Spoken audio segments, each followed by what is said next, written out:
All right, guys, I'm going to go ahead and get started. So I've got 6:01. We'll go ahead and call the Planning Commission for January 27th to order. I'm going to start with the introductory.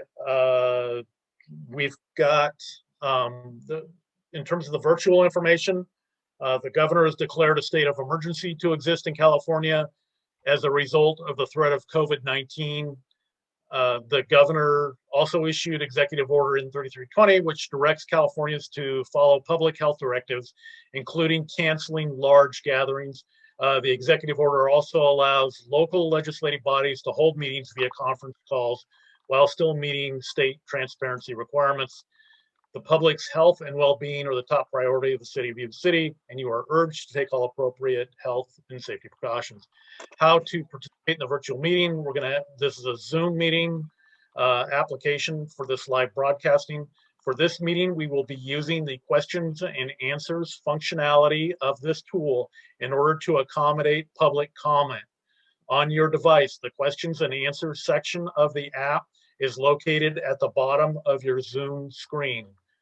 For those that would like to verbally comment during this meeting, please enter your name and item number for which you would like to comment on into the questions and answers portion of the app. For those that would like to provide written comment, please provide your name and comment into the questions and answers portion of the app with the relevant item number the comment pertains to. During the public comment period of each item, staff will read aloud. We will go ahead and open up for public comment, and we'll have a separate section for developer comments. We'll read aloud the comments provided by the public for all to hear for that specific item and provide permission to speak for an allotted 3-minute period for those that would like to verbally comment to the commission. In terms of the 3-minute period, our planning director, Ben Moody, is going to be keeping the clock. He is going to give us a 30-second warning and then a time's up allotment. Be timely with your comments and questions, as once the public hearing is closed or the item has been discussed by the Planning Commission and voted on, no more comments will be accepted for that item. Okay. So with respect to that, we'll go ahead and call, we've called the meeting to order, but let's go ahead and do a roll call. Commissioner Shannon. Here. Commissioner Schaefer. Absent tonight. Commissioner Ali. Here. Commissioner Adams. Here. Commissioner Dosher. Here. Vice Chairperson Blake. Chairperson Heiler. Here, and Vice Chair Blake called earlier today and indicated that she would be about 30 to 45 minutes late, but she will be attending the meeting. Okay, with respect to the Pledge of Allegiance, Commissioner Adams, would you lead us in the Pledge of Allegiance? Certainly. Thank you, Richard. I pledge allegiance to the flag of the United States of America, and to the republic for which it stands, one nation, under God, indivisible, with liberty and justice for all. Thank you. Adams. I know that can be difficult with all the back and reverb on there. Public comment, by the way, if we do start getting feedback, I would ask that people that are not speaking, go ahead and mute yourself, and then we can open it up as, as we're called on. Public comment on items not on the agenda. You are welcome and encouraged to participate in this meeting. Public comment on items not listed on the agenda will be heard at this time. Comments on controversial items may be limited, and large groups are encouraged to select representatives to express the opinions of the group. So I don't know that we have large groups out there, but I'm just reading what's been written for us. With respect to, we'll go ahead and open now for public comment. And I don't know, but did we have anyone I'm asking staff at this point, do we have anyone that wished to speak for the public comment section?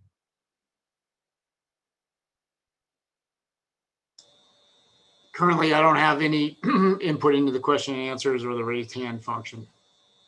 Okay, all right, so we'll go ahead and move forward. Any agenda modifications or approval of the agenda at this point in time? Any modifications? Okay, hearing none, we'll go ahead and move on to the next item, which is the approval of the minutes. These are the minutes from the December 17, 2020 meeting. Any comments on the minutes or motions? This is Jana. I move that we approve the minutes. And this is Daria. I second that motion. Okay, can we have a roll call vote for the vote on the minutes based on the first and second?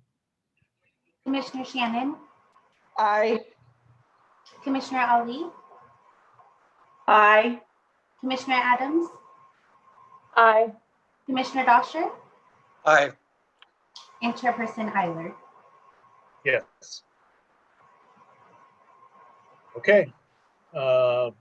We'll go ahead and move on to the next item on our agenda, which is the first of our public hearings to consider tentative subdivision map 20-05, Domain Estates 3, which will divide a 4.11 acre parcel into 13 single-family residential lots.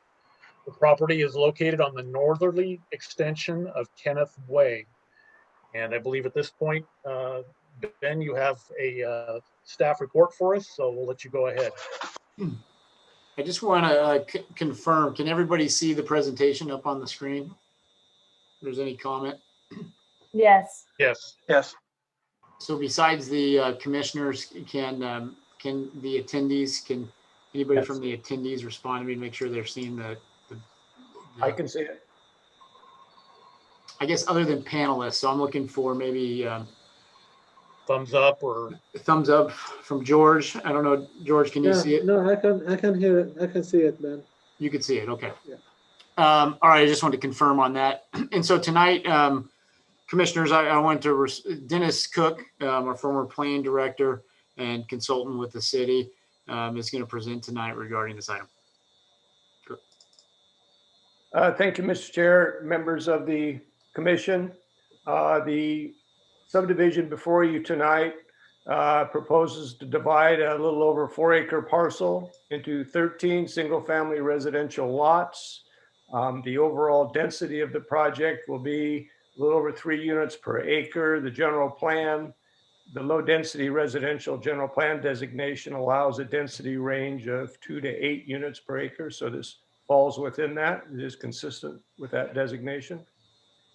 Next slide.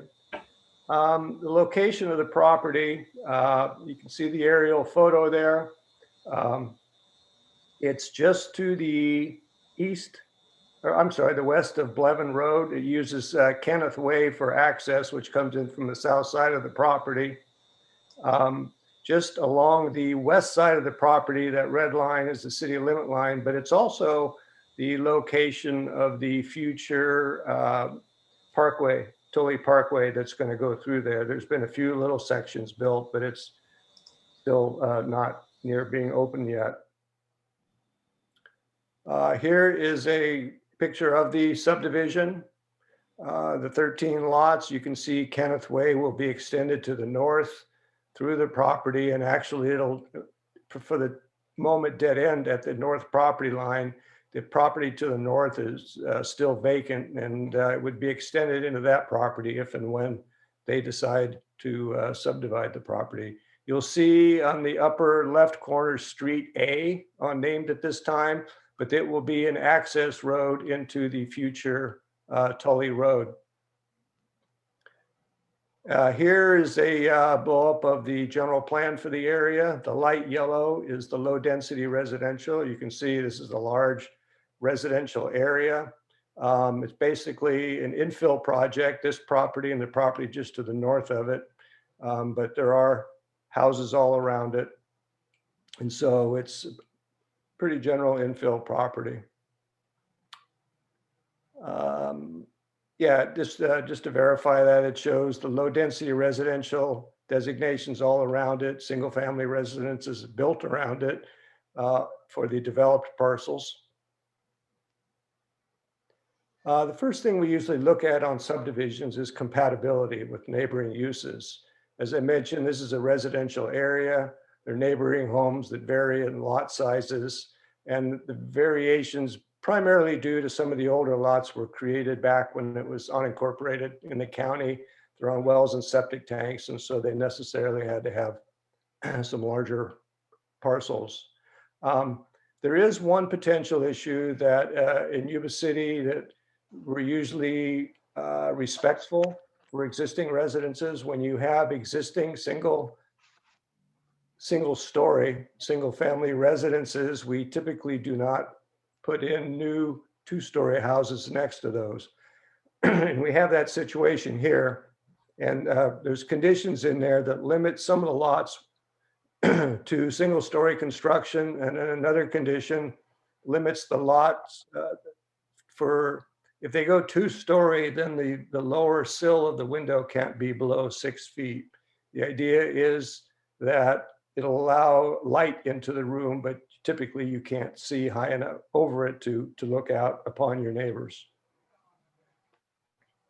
Regarding traffic, as I mentioned, it gets access from Kenneth Way, which is a local residential street. That leads to Monroe Road, which is a 2-lane collector street. The subdivision also will provide access to the Thule Parkway for this project, as well as neighboring projects. Thule Parkway is a limited access road. It won't have that many access points. This project is dedicating its fair share of the property for the Thule Road right away, and also it will be paying its fair share for the construction of its portion of the parkway improvements.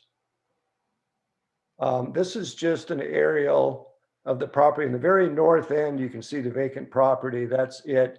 You can see Monroe Road, Janice Way leading into Kenneth, and then Kenneth going north. And then just to the west or to the left of these properties and the project will be the future Thule Parkway.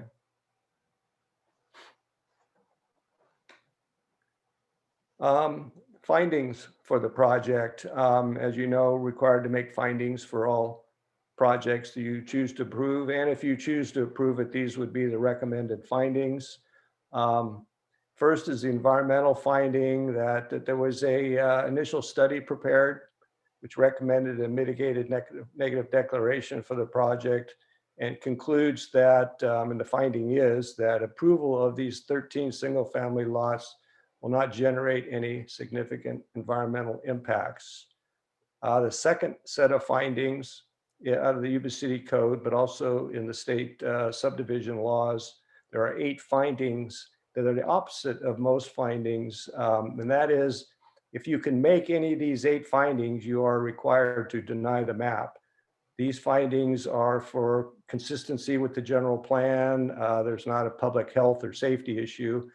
We went through it all, and you cannot make any of those findings. So that's good in this particular case. And then there's also required finding for floodplain management, that the property is outside of the floodplain. Next slide, please. So our recommendation is, following the public hearing, is to make the necessary findings, and then A, adopt a mitigated negative declaration stating that the mitigation measures for the project will not create any, with the mitigation measures, it won't create any significant environmental impacts. And then finally, to adopt a resolution approving the tentative map subject to the conditions of approval and mitigation measures. Next slide.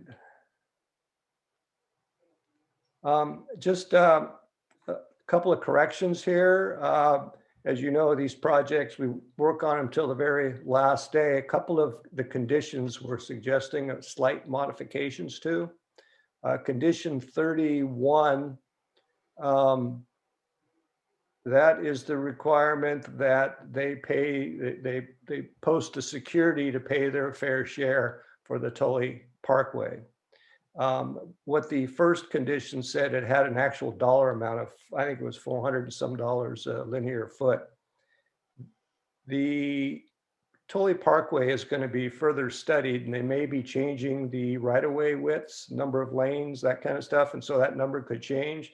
So rather than stick to a number right now, it holds the project to, once that study is completed, whatever that number comes out to be.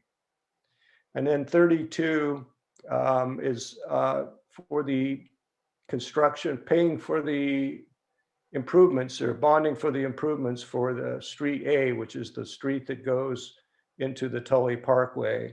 And this is just a clarification, that last sentence, that just to clarify, they only pay for their half of the street, not for the full street, which is on a neighboring property. So with that, the last slide, we will be happy to answer any questions that the commission may have.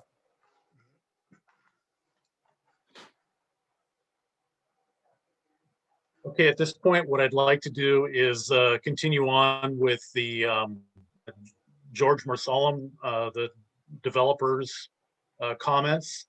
And George, do you have anything to add to the staff report? Yes, Mr. Chairman, thank you and good evening. We're in agreement with the conditions of approvals as submitted by staff and as amended. And we like I said, we are fully in agreement with them. One thing I would like to add to what Dennis said is that this subdivision has been approved previously. There was an approved tentative map with, I believe, the same number of lots, substantially the same as this. But because of the turn of the economy a few years back, it expired. So basically, it's a resubmittal of a previously approved map. So we're here to answer any of your questions, and I would ask, if possible, that if there were any testimony in opposition to the map, I would like to have an opportunity for a rebuttal. Thank you. Great, thank you, George. Okay, with respect to that, why don't we move forward with any questions for staff and the developer at this point in time, and then we'll open it up for public comment. So any of the commissioners, Commissioner Adams, do you have any comments or questions? Question that I would have, George just commented about this being a previous map that had expired. We're bringing it back. And I know a lot of that was based on economy, but what is the plan for development at this point if the map is approved and moves forward? The plan is to move forward with the construction of the improvements and building the homes. Hopefully, the next construction season. Okay, thank you. Okay, Commissioner Ali, did you have any questions? My question is more for staff. Okay. Okay, and it relates to Thule Road and what the city is looking at based upon what Dennis mentioned, that they're looking at some changes. Is that one of those places where they're lowering the standards of what was set in place several years ago in order to be more financially feasible, or what exactly is going on Thule Road? So I could jump in on that one. So right now, staff is working. City Council has program money, and we're working with a consultant to update the city's traffic model, and that's nearing completion.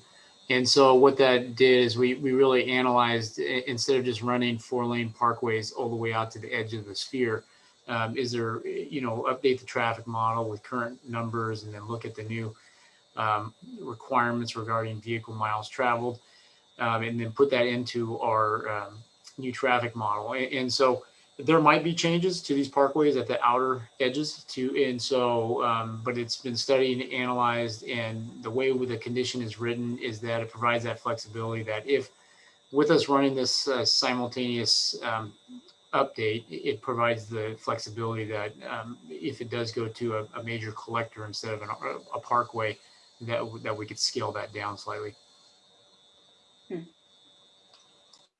Okay, thank you. That's my only question. Okay, Commissioner Shannon.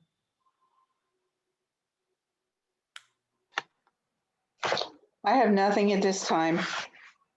Okay, Commissioner Dosher. Nothing at this time. Thank you. Okay, and let's see, I don't believe there's anybody else on the commission that, so I don't have any questions at this point in time.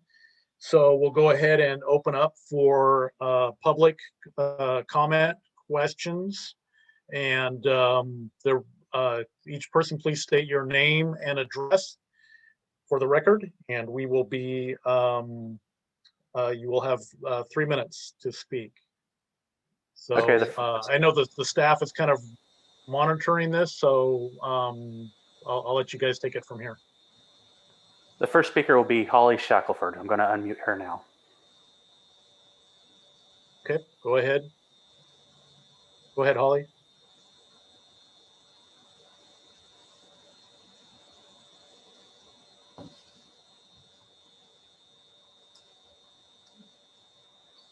Hello, Holly, can you hear us?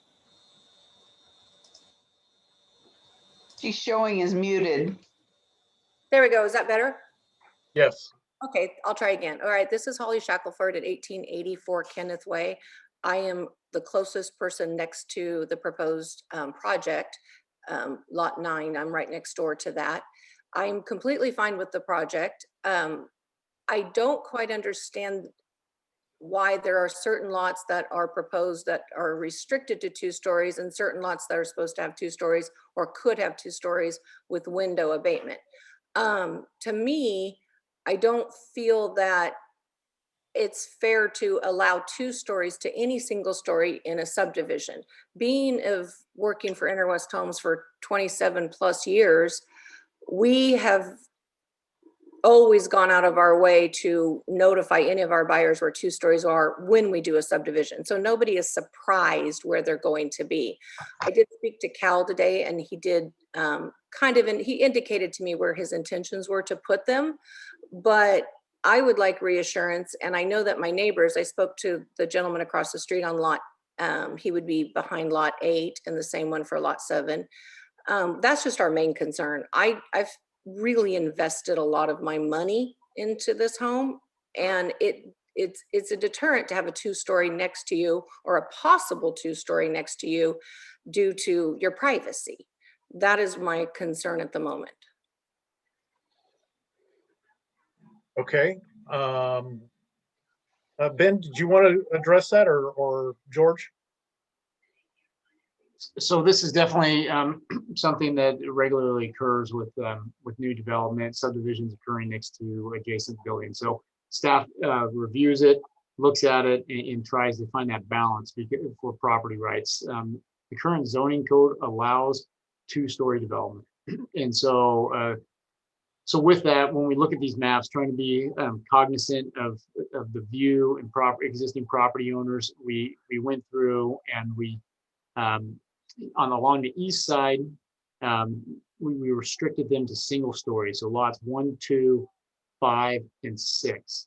And then along these older homes that were built in the county with different lot configurations. And then what we called out for lot 7, 8, and 9 along the south side against the newer subdivided houses, we said that they need to be single story or with any rear facing windows facing to the south would have to be above 6 foot for light, for privacy. And so we definitely respect Holly's input, and property's right is at the discretion of the planning commission to extend that or modify the condition if they want to call out single family only. It's my understanding that this is talked to the developer, and he might be in agreement with those terms. And if he is, that is something that we can modify in the conditions. And Ben, my question is, what makes us any different than the people that were like the Nicao properties and the old Malia Campbell properties. So why is the homes that were there in the county that got moved into the city different than the people that built in the subdivision, the Domain Estates?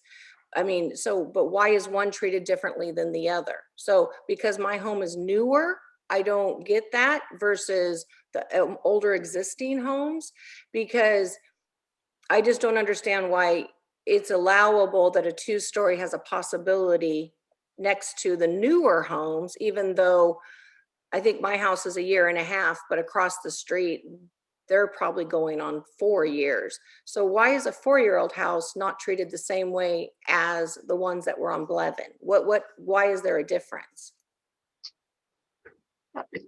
So I mean, Holly, everyone's a little bit different.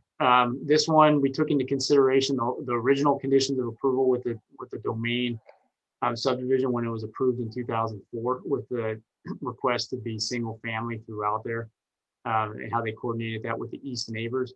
And so, yeah, the houses to the south are newer. They were part of the original subdivision, and there are 2 stories in that subdivision.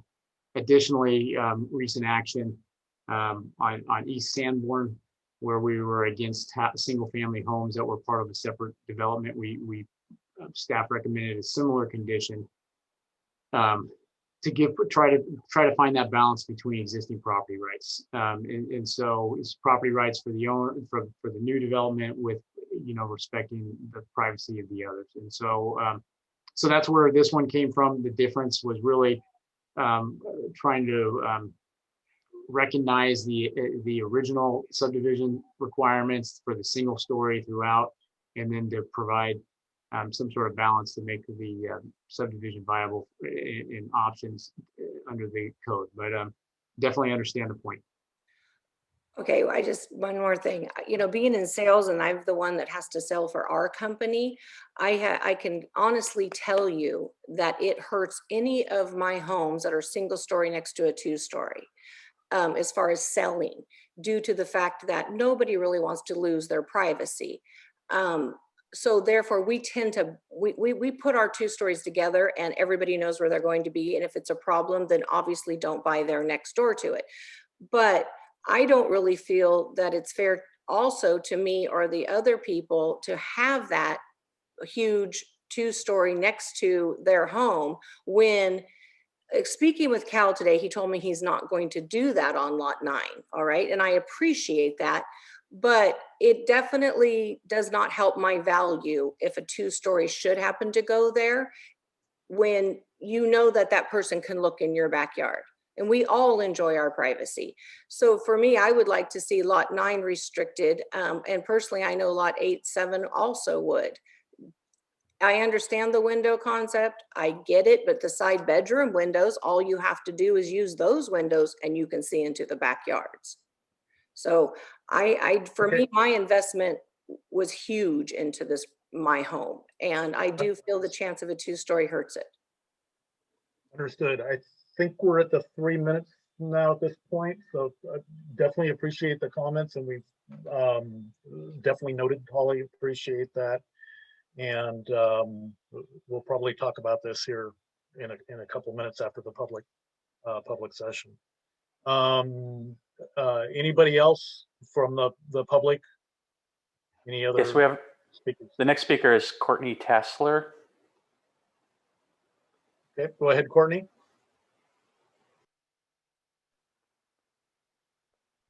Hello, this is actually Courtney Tasler's mother, Virginia Smith. We both have properties on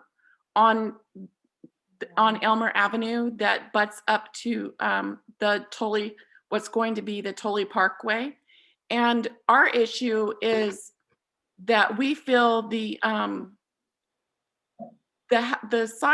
there should be fewer houses to allow for more of the parkway to go on the undeveloped property, rather than taking part of our property. It'll take part of my swimming pool to put the whole road on our property.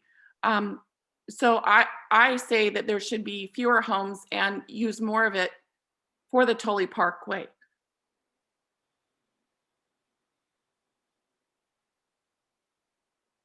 Okay.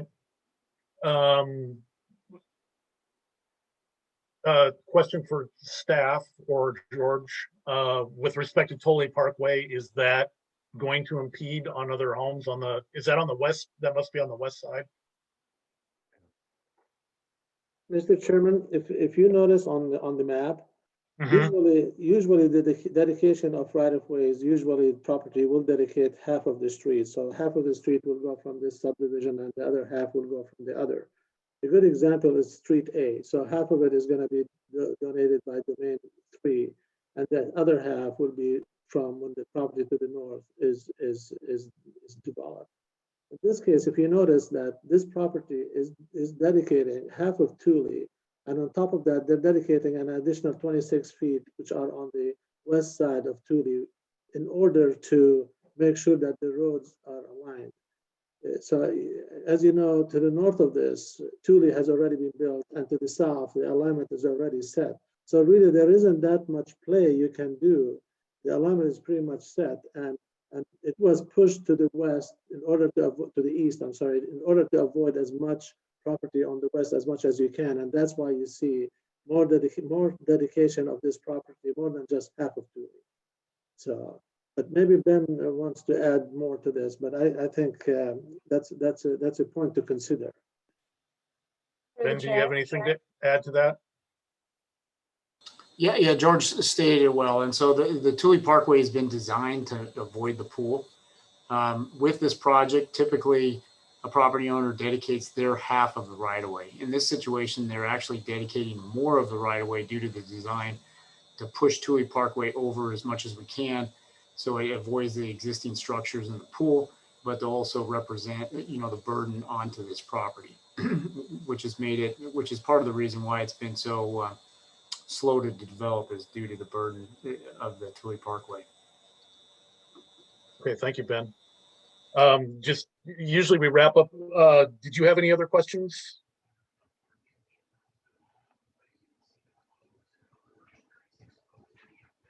Is she still on?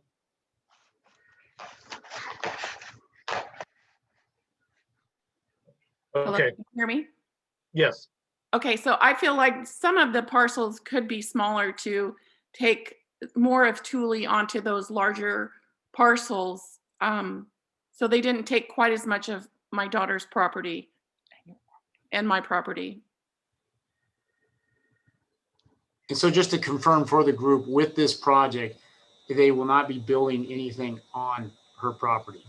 So with this project, it proposes that they build the wall at the west line right away of Thule, and then they will pay deferred in lieu fees for the road. So with this, just so everybody's clear, Thule Parkway is not being constructed.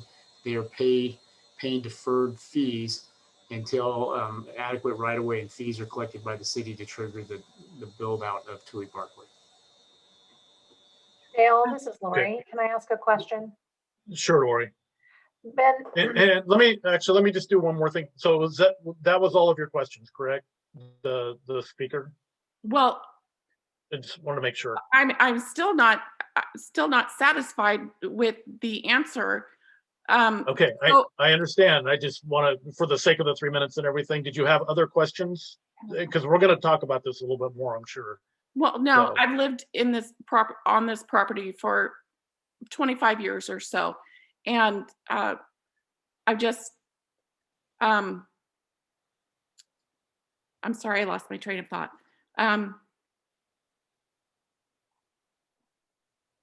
Go ahead.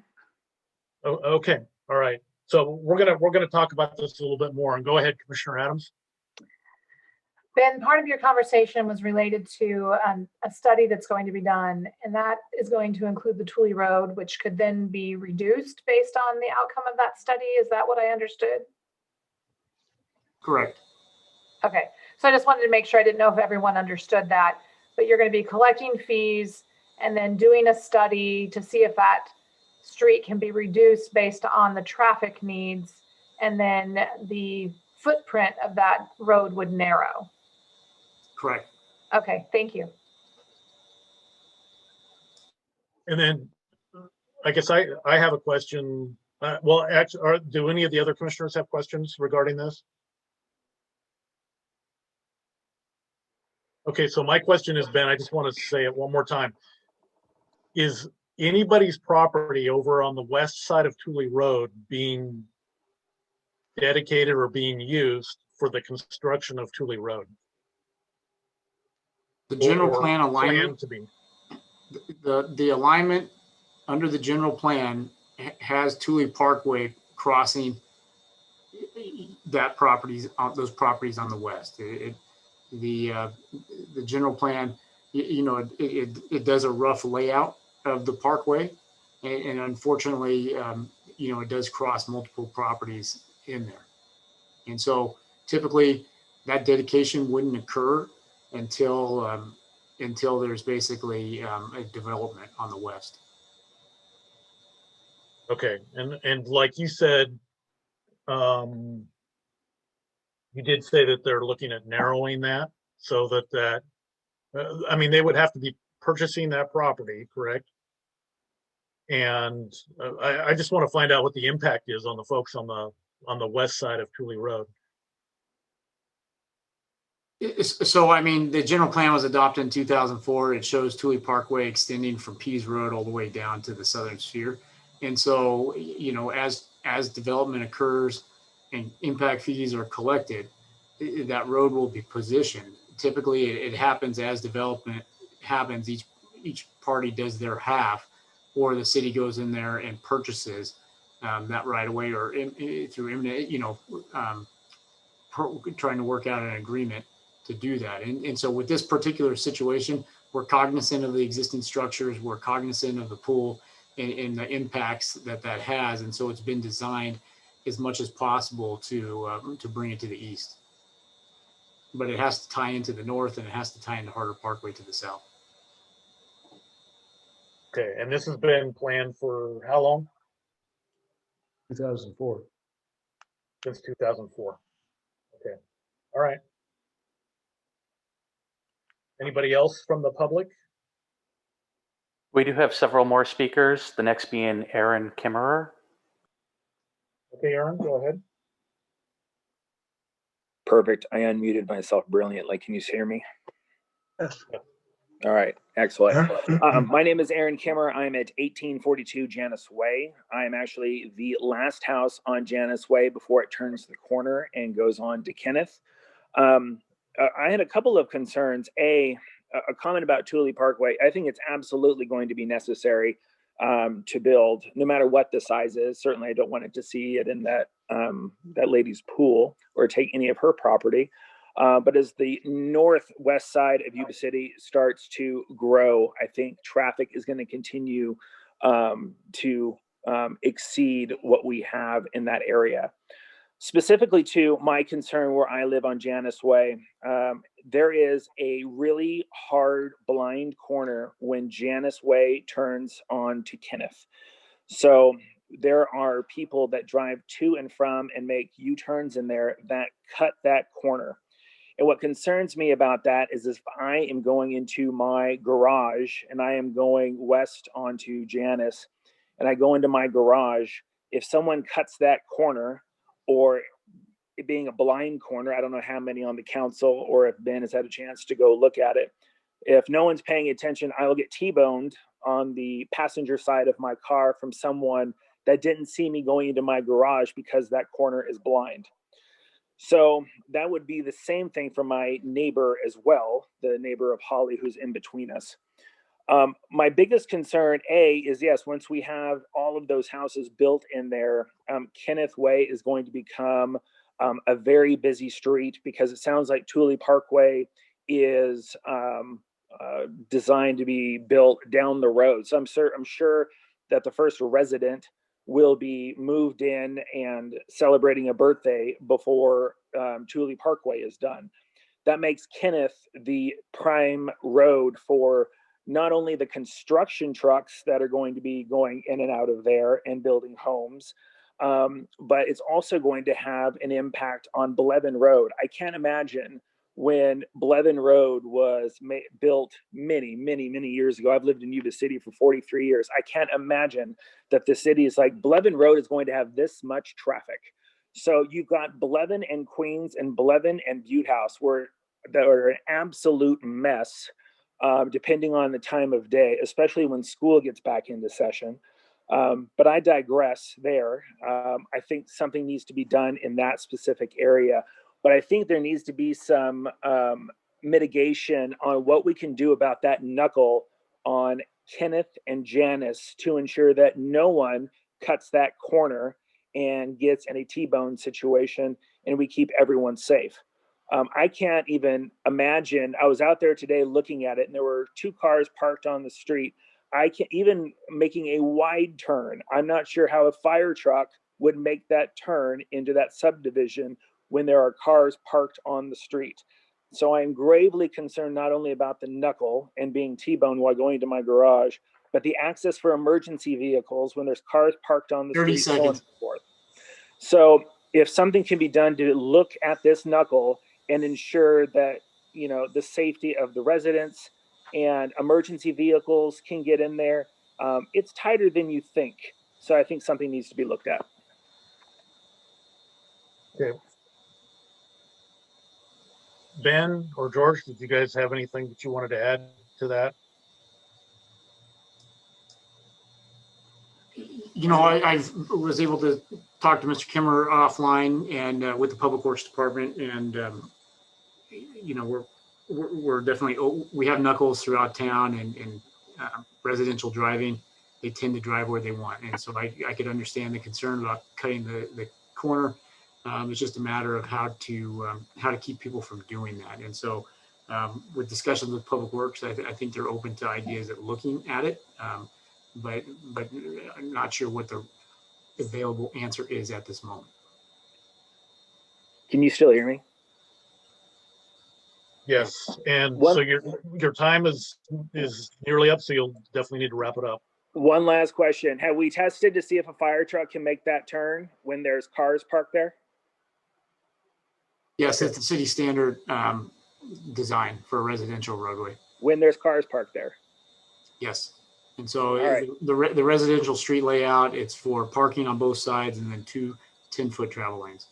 Oh, I would love to see a fire truck make that turn with cars parked there. Okay. All right. Okay. Others? Yes, Cal Takar would like to speak next. Okay. Go ahead, Cal. Yeah, Cal Takar with Crown Development. I just wanted to kind of echo what Holly said.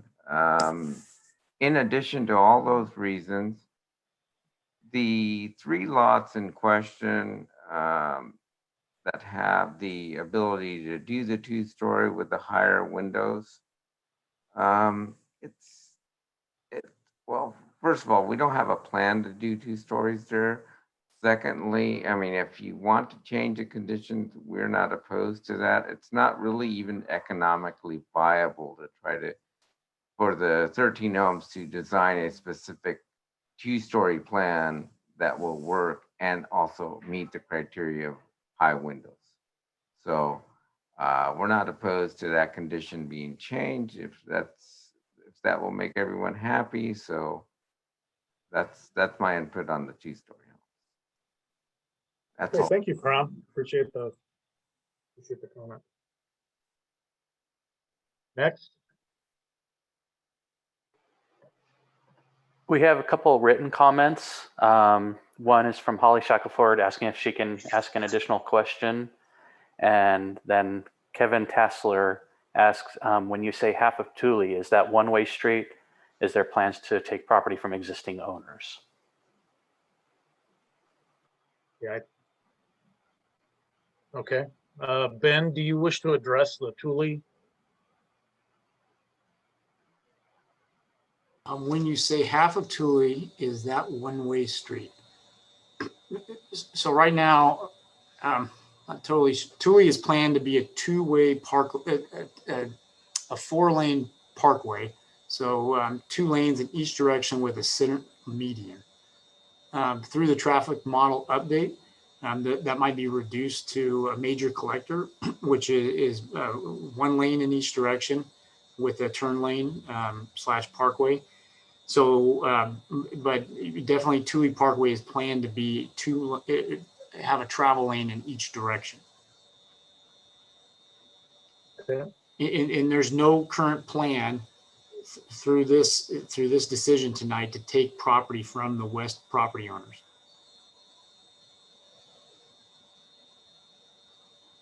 Okay.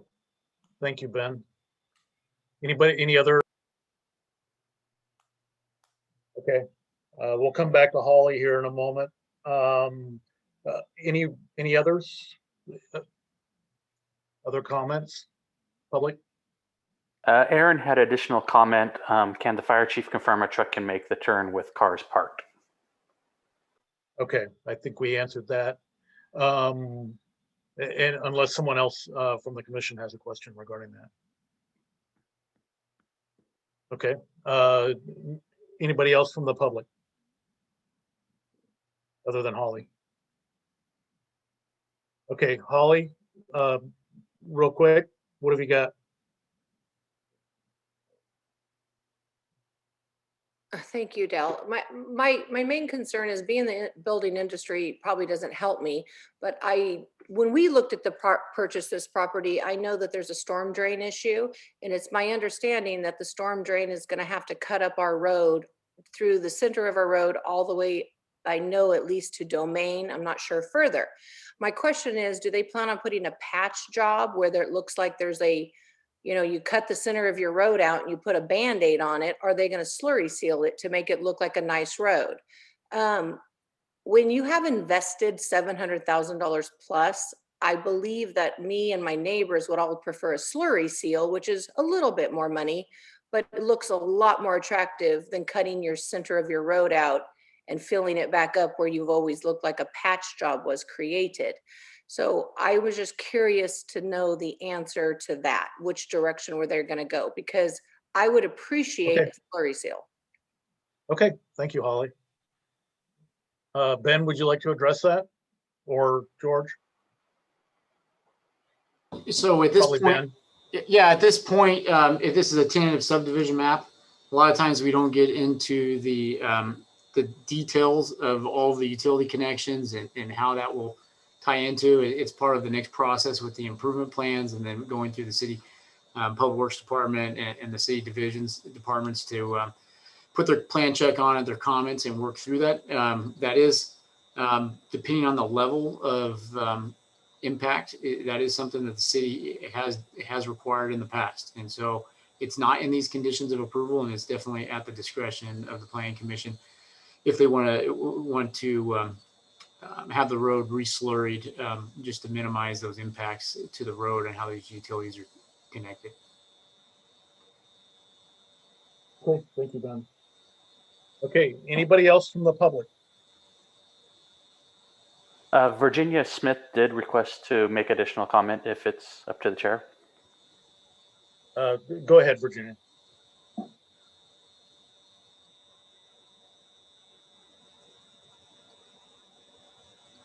Can you hear me?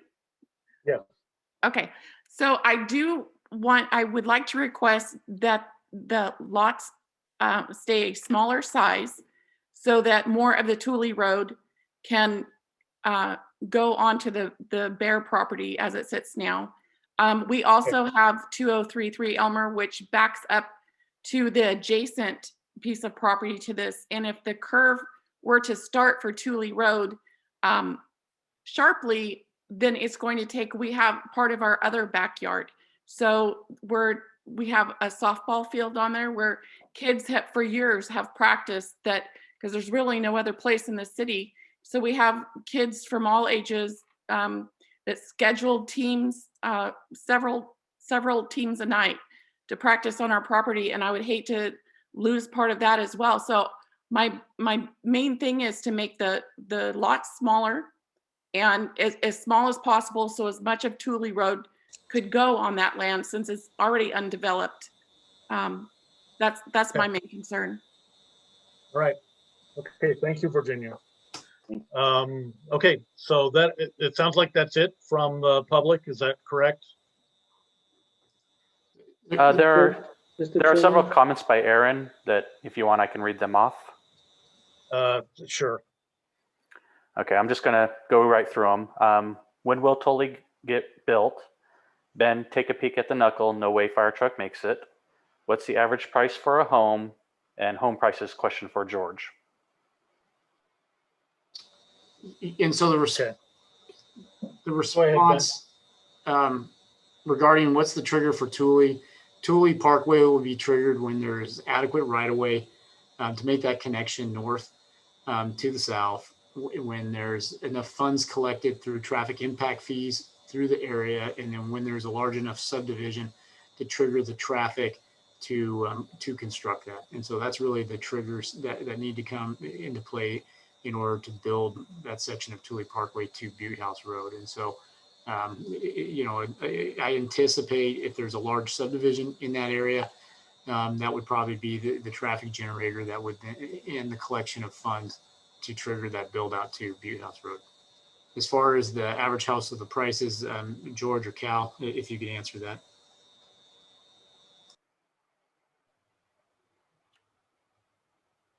Mr. Chairman, this is George. I'm not going to touch on the price of the houses. I think Cal's be more appropriate to answer that. But I'd just like to tackle a couple of issues that were raised, if I can. One is the knuckle at the intersection that Aaron has been mentioning. This design, and Ben mentioned that as well. This design of that radius and the knuckle is the standard design in Yuba City that has been used all over the town.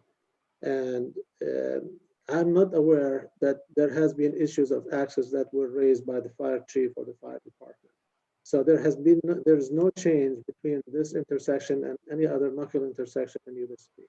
Okay, especially the subdivisions that were built from the date when this subdivision was built.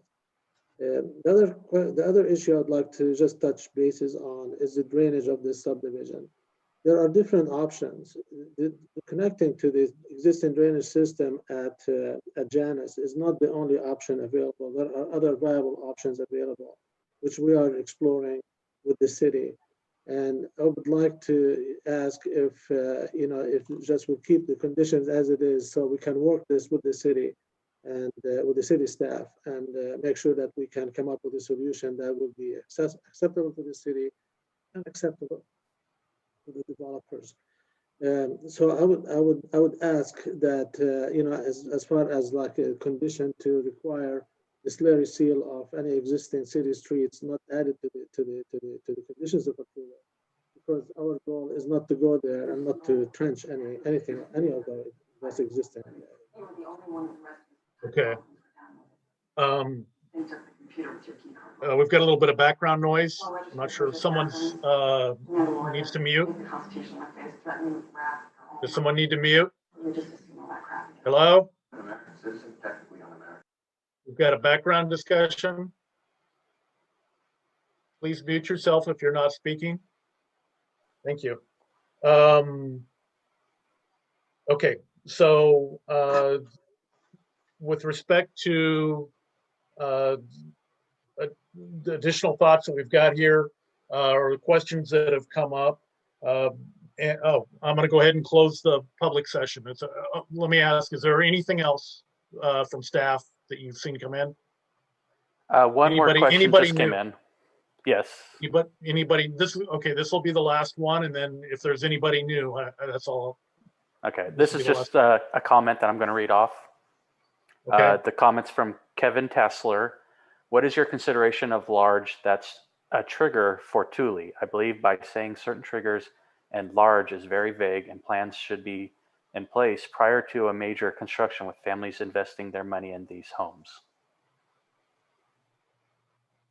Okay, you're talking about Thule Road? That's what the question's referring to? I believe so, yes. Okay. All right. I believe we've already described that, but Ben, do you care to address that a little bit more? Or? Again, it's in the general plan, 4-way parkway. 13 homes is what we're talking about now with this development. There's not even a traffic study required due to the volume generated with this amount of houses, and so this is not the trigger for that. Okay, all right, thank you. All right, go ahead and close the, was there anybody new that came in for the public session? Nothing new. That's it. Okay, all right, thank you very much. We'll go ahead and close the public hearing. And I'm just gonna reiterate the topics that I heard that were coming across. The two-story issue, whether the road is to be slurry or not, if we want to address any of these in questions, or are we satisfied with the questions as they've been answered? Is Thule taking any of the other properties and addressing the knuckle issue? And oh, there was one question about the pricing, and I don't believe we did answer that. So maybe at some point we can find that out from Cal. And I may have missed something in there. Ben, did you hear anything else? No, I didn't get the price from Cal. Cal, if you wanted to add Okay. that. Cal, would you like to add that at this point?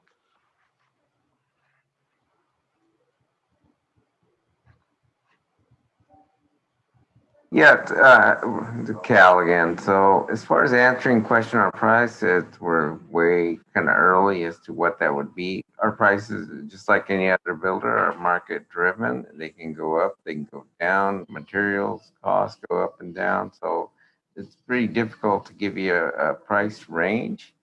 I can say though that we're going to have some larger homes there. These are larger than normal lots. So homes will be, we're talking probably 2,500 square feet and up living space, and could be as high as 33,000, maybe even a little higher, 3,500. So it's just too early to be able to quote price at this point, because we still have a lot of work to do. Okay, all right, Cal, thank you very much. Appreciate the input. Okay, the public session is closed. Questions from the commissioners? If we could just kind of move through them here. Commissioner Ali. Hi, thank you, Dale. Thank you for asking the question about the cost. I noticed that wasn't answered. The image that we're looking at on Thule Road, is that from the original general plan? And does that image cut into the properties that are being questioned about whether we should cut into them? I do notice that it arches over already at the top on like lot 11, 12, and 13, that it arches over towards making them a bit smaller than the 9 and 10. So is that the area one? This is my first question. Is that the area that George mentioned that we've already reduced the size of the lots to be able to move Thule over a little bit? And does that image that is there currently cut into their property? Is that what's creating the concern? That image reflects the city's alignment for Thule Parkway. And yes, that's Centerline Road. So on the presentation there's a dash line that runs up and down. That would be the center line of the road. So it'd be a mirror image to the west. And so 49.5 feet, that distance might change by a few feet as we work through the specifics of the design. But that is correct. So hope that answered it. That does answer my question. And with the looking at making it less of a parkway, would it possibly cut into their property less along there? And I noticed that Hyatt is the other property owner, and they're not on and making any comment. And they have a larger amount coming out of their property.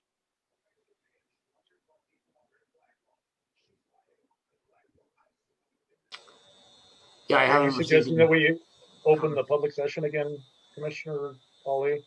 No, I'm not. Oh. I'm not saying that they're on or anything. I'm just noticing that they haven't made a comment. But if the road is made two-way instead of a 4-lane parkway, if it's made a 1-lane parkway with a turning lane in the center, is it going to be that wide? And then cut into their property at the same level, or would it be a lesser amount? It would be a lesser amount. And so would each lane then be maybe the 29 feet or versus the 38 feet and 29 feet, 29 point something? You know, I know really, you can't say exactly, but what? yeah, I mean, definitely, I would tell you that the intent with the city is we respect existing property rights, we respect the existing structures, and we're working to push that right away to the east as much as possible. And so with the design, if it shrinks, then it would also shrink that proposed property take.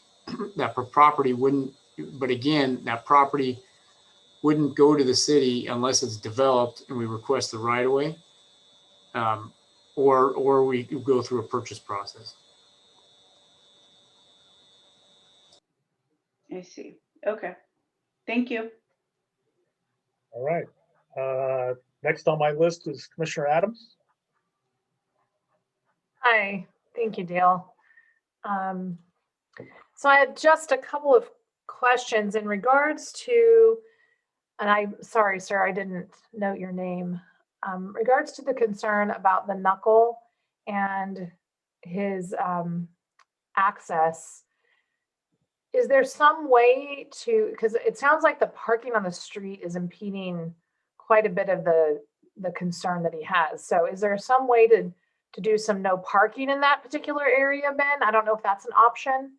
I was scrolling through the conditions of approval and I just don't even see where we would make that statement, or if this is the right place to make that statement, or if it would be the next phase of the development that issue needs to be addressed. If you could just clarify that for me. Yeah, typically we reserve the no parking just because it impacts that neighbor, then to that corner neighbor as far as what they could do.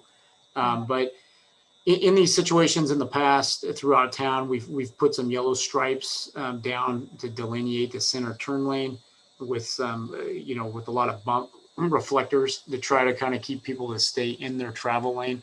A red curb is an option. Typically, we see that happen with the improvement plans when we do the improvement plan review, and or once there is an established problem because of the layout of the driveway or where somebody likes to park, we go in there after the fact and do that. And so typically you don't see that with a condition of approval, but it's open to that.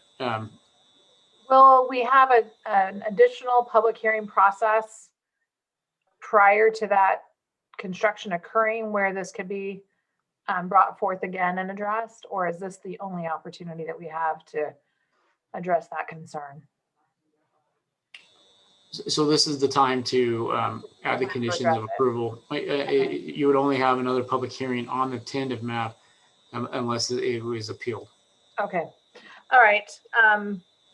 So I think we need to try to include some mitigation there to address that concern. There's a safety concern there that I think we need to be cognizant of. The only other item that I would like to make sure that I recommend for a modification to the conditions of approval is related to the two-story situation. And I've lived this, so I definitely agree that limiting and adding on, I believe it's condition number 4 of the conditions of approval, and adding the lot 7, 8, and 9 to the limited single-story construction. And I definitely appreciate the developer's statement that it's difficult to build a two-story with the limitations that you've provided, but I just believe it's better just to include those lots that back up to existing properties, be single-story. If those units are single-story, we just need to be single-story, and then only allowing 10, 11, 12, and 13 as the two-story lots. Okay. Commissioner Dosher? I have no new questions. Thank you. Great. Okay. Commissioner Shannon? First of all, Michelle is here. Just in case. I saw that, and she was up next. She's on my list next. Okay, I think that personally, I think we need to discuss the developer's offer to limiting the development to single story. That just takes care of the problem altogether. He didn't seem to be overly concerned with building 2-story. So I guess it's an option, but if he's offering to limit to single story, perhaps we should discuss that and, add that to the conditions of approval wherever it's appropriate. And then add in the language about the knuckle, like Lori said, with the striping and the reflectors. Do you mind if I ask a question, Commissioner Shannon? Sure. So with respect to the 1-story, I believe that was just with those lots on the south. Is that correct? Is that what you're referring to? It's not the entire development. Okay, my understanding, and I could be wrong, but the way I understood from Mr. Takar was that he was open to limiting the subdivision to be single story. If I'm wrong, then, yes, let's limit it as you just explained.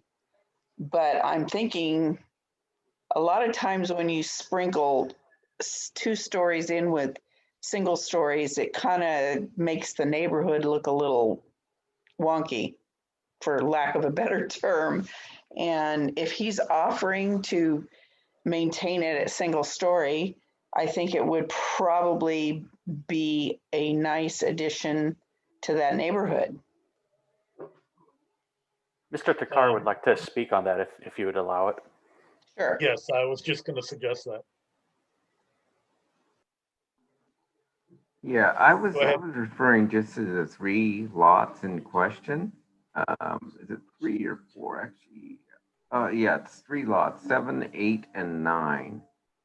As far as the 2-story, I mean, it's really about a lot of people want 2-story homes. There are people that need 2-story homes. They need the space, and that's their desired. That's why there are so many. I mean, aside from other reasons, there you can see a lot of people live in 2-story homes because that's just what they need. So we intend to do some 2 stories, not on those lots. And at this point, there's only 13 lots in the project. So I don't see any more than probably 3 2-story homes going in the whole project, but not on those lots. Okay, my thank you, Cal. apologies. I Go ahead. misunderstood the conversation, so I apologize. Oh, no problem. Okay. Anything else, Commissioner Shannon? No. Okay. Commissioner Blake, welcome. I know you've been here for a while. Hi, thank you. Since 6:50, if you would like to note, and I do apologize for being late. I had a previous engagement, and I'm so sorry I missed a rich conversation. So I have no questions at this time. Thank you. Okay. I'm going to go ahead and add that a couple of comments. I concur with the other commissioners that have spoken about the 2 stories along. So I believe we're talking about, and I'd like to just confirm with Cal one more time that we're talking about 9, 8, 7, as I go around here, 6 and 5 that are limited with the conditions of approval. If we change the conditions of approval, those are the ones that you're referring to. Is that correct? No, I just want to confirm, we're talking about lots 1, 2, 4, 5, 6, 7, 8, 9. Oh, okay. We got a couple more on this. So 1, 2, 4, 5, 6, 7, 8, 9. Cal?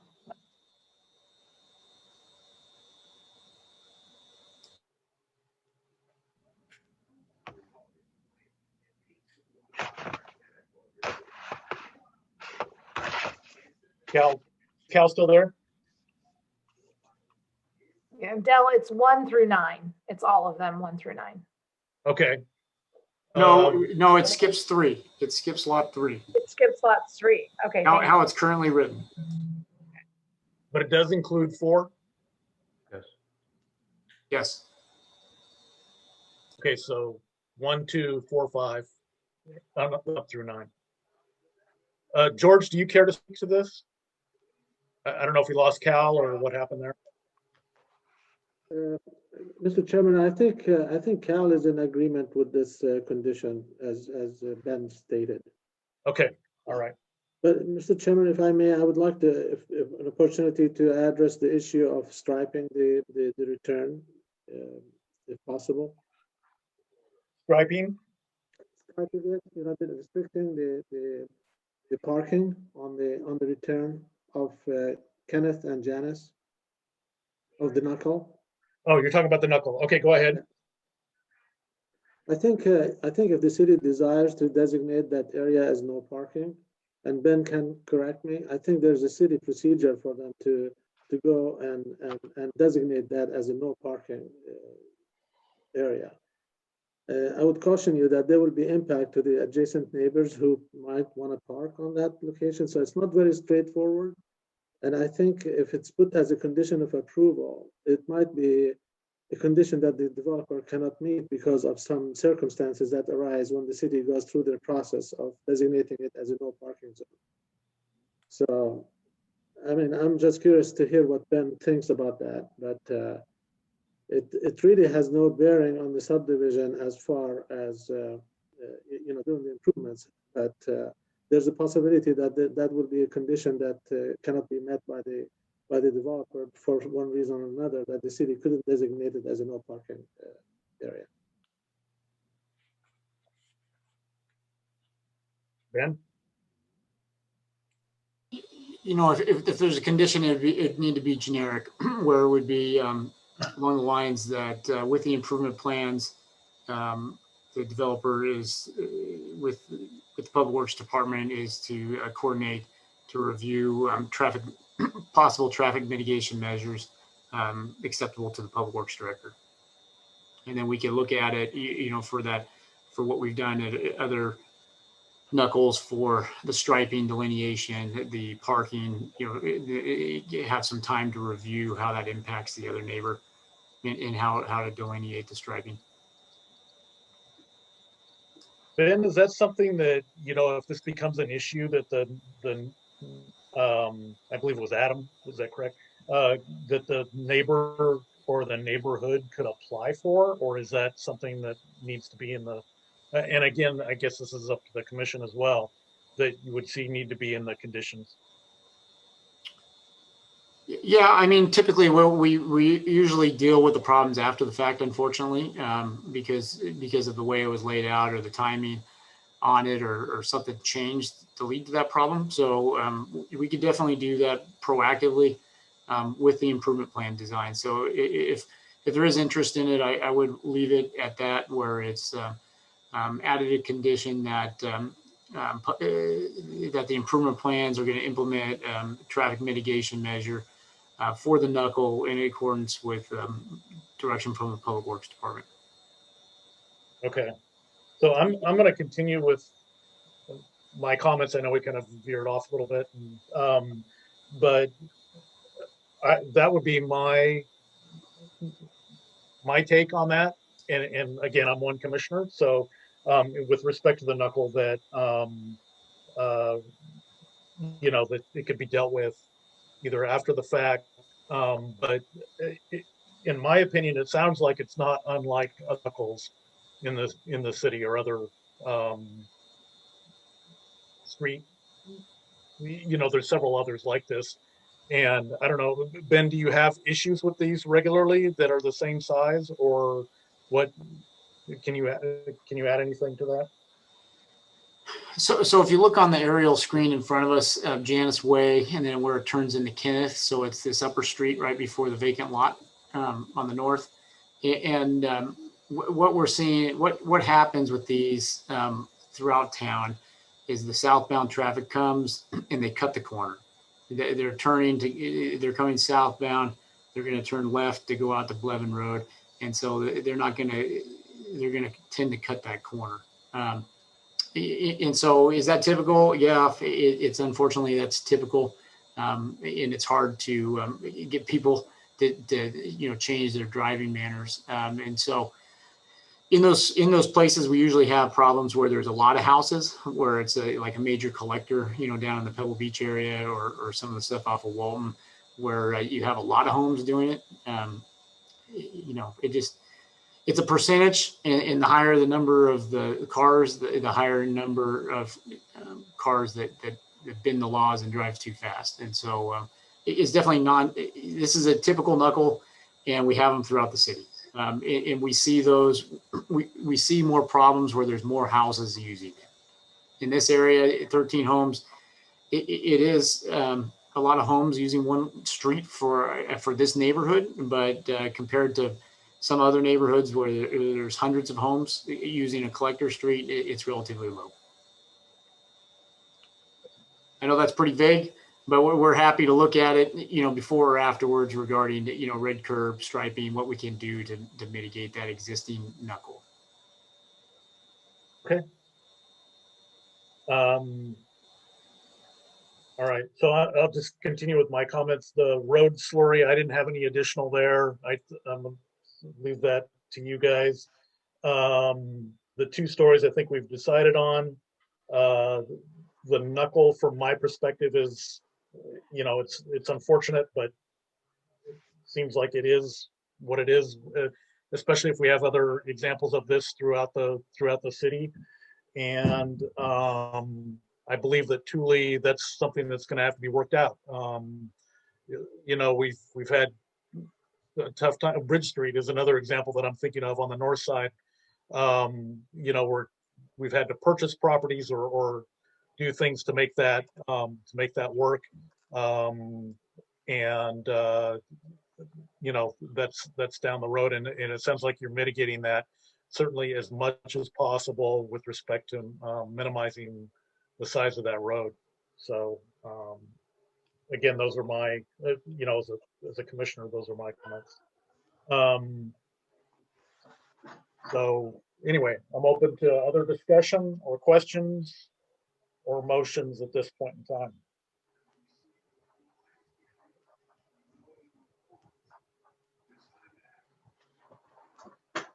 Commissioner Eiler, or through the chair, I'd just Yes. like to comment that,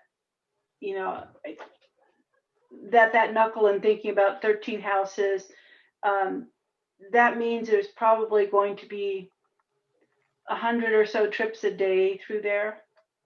And if the city did do some mitigation, I personally don't see it as a problem for the developer because it's off of that property.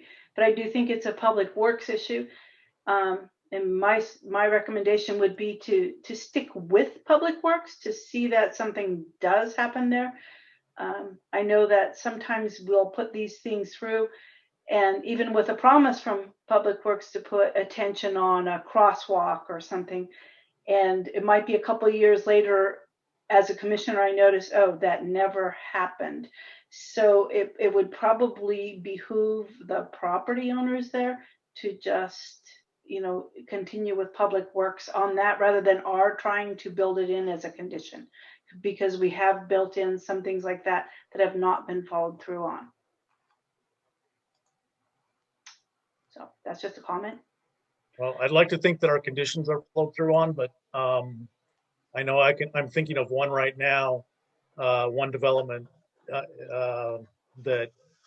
where that hasn't happened. So, but hopefully that's not. Other comments or motion? Through the chair. Yes, Commissioner Adams. I want to make sure we recognize Ms. Shackelford's request on the slurry sill. I'm not sure that we can address that here. I believe that would be a standard that the city would have to have in their standards. Is that correct, Ben? Is it just going to be a good neighbor request for the developer? Currently, the standard for trench restoration does not require a full width slurry. That would be in addition, or at the discretion of Public Works when they review the plans, depending on the number of utility cuts on the road. Okay. All right. I just wanted to make sure that I understood that. I would like to, though, mention and in regards to Daria's response to the issue related to the knuckle. And I do think if we put something in the conditions of approval that are somewhat vague, but yet leave the power with Public Works Department to make the adjustment that needs to occur there and require as a part of the improvement plans, I think that's important to have that written down so that in the future, as this gets built out, if we aren't on the commission or Ben's not there to remember that this requirement is there or this request was there, and potentially the homeowner could change, but that it is looked at and addressed, and then it allows the opportunity for that person to come back in and say, wait a minute, this is my condition, and I want to make sure that this gets implemented and reviewed. Having that opportunity there, I think, is important because it may be forgotten, but if we make that check mark there when they're reviewing that improvement plan against the conditions of approval, then it's less likely to be missed and hopefully gives an opportunity for someone to bring it forward.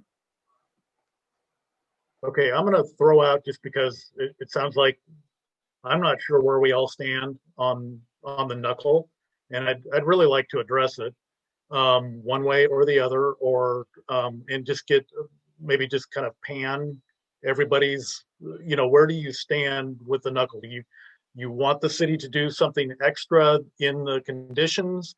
You do not want this, it doesn't matter to you if the city does something extra in the conditions, or leave it with Public Works and let them work it out afterwards. So three choices, I guess, is the way I'm seeing it, and you guys can,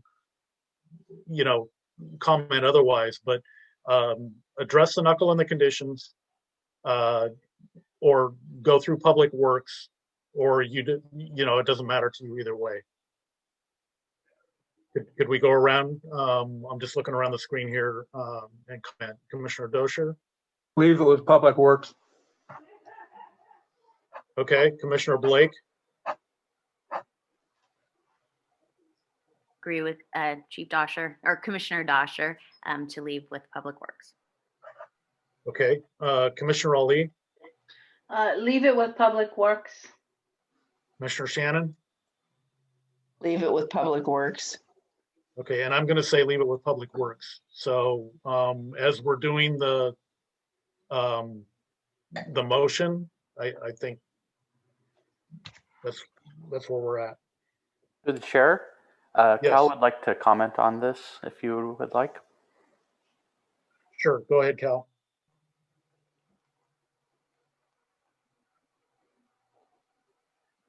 Who is speaking? I think Cal might be muted.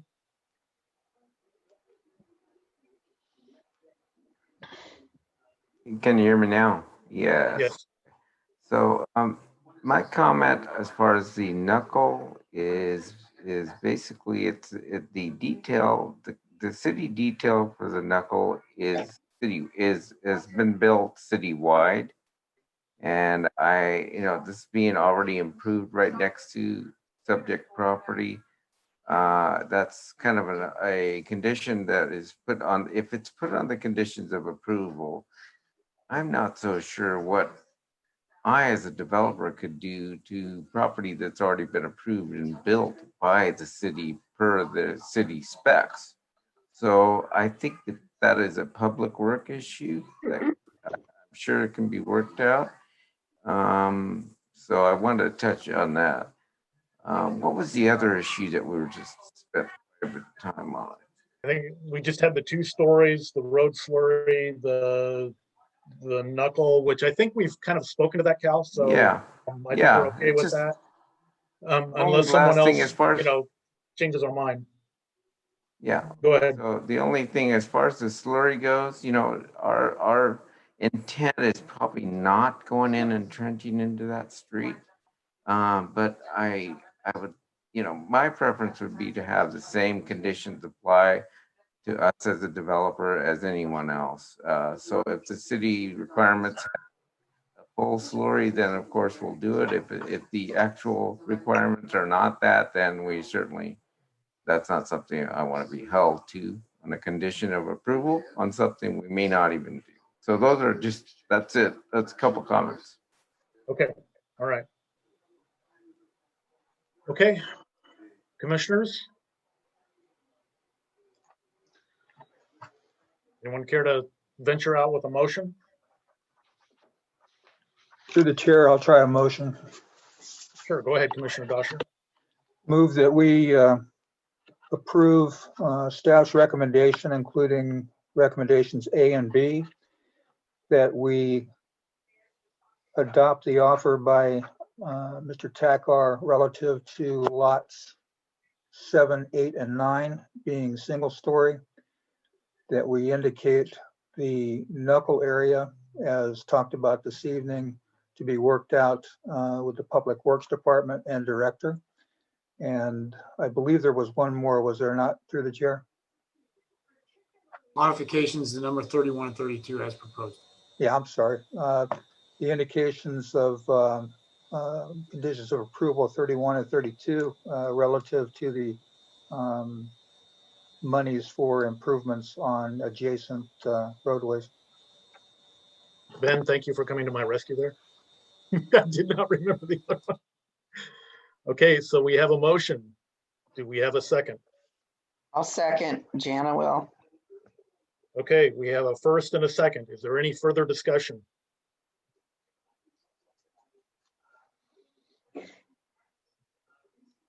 Going once, going twice.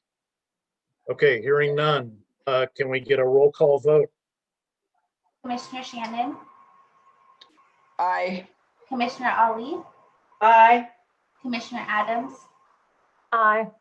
Commissioner Dosher, Aye. Vice Chairperson Blake, I will abstain. Chairperson Eiler. Aye. Okay, congratulations, Cal and George. Looks like you guys have a project. I would like Okay. to comment for any of the attendees on and the public. I'd be happy to discuss it further in detail or meet with anybody regarding the project and concerns. And so contact me at the office, Ben Moody, 822-3231. Thank you very much, Ben. Appreciate that. Appreciate you reaching out. Okay.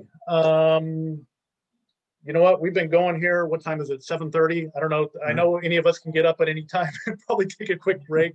I've had the camera on most of the time. I don't feel like I can take much of one. I'd like to take just a couple minute break, if that's all right with everybody. Sure. And so why don't we meet back here at 7:35 and we'll move on to the next item.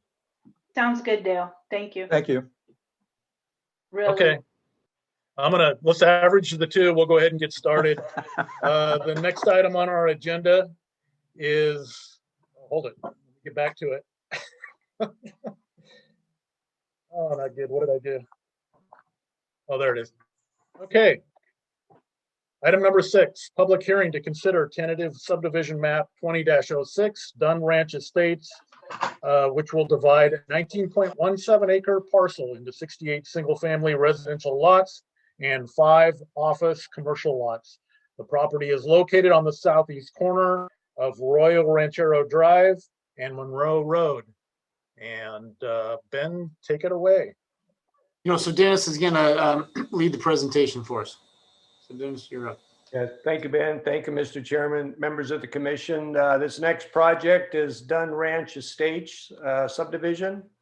The property is just a little over 19 acres, and the proposal is to create 68 single-family residential lots and 5 office lots. The majority of the property is designated residential, and the density average is 4.2 units per acre, which is well within the general plan requirement.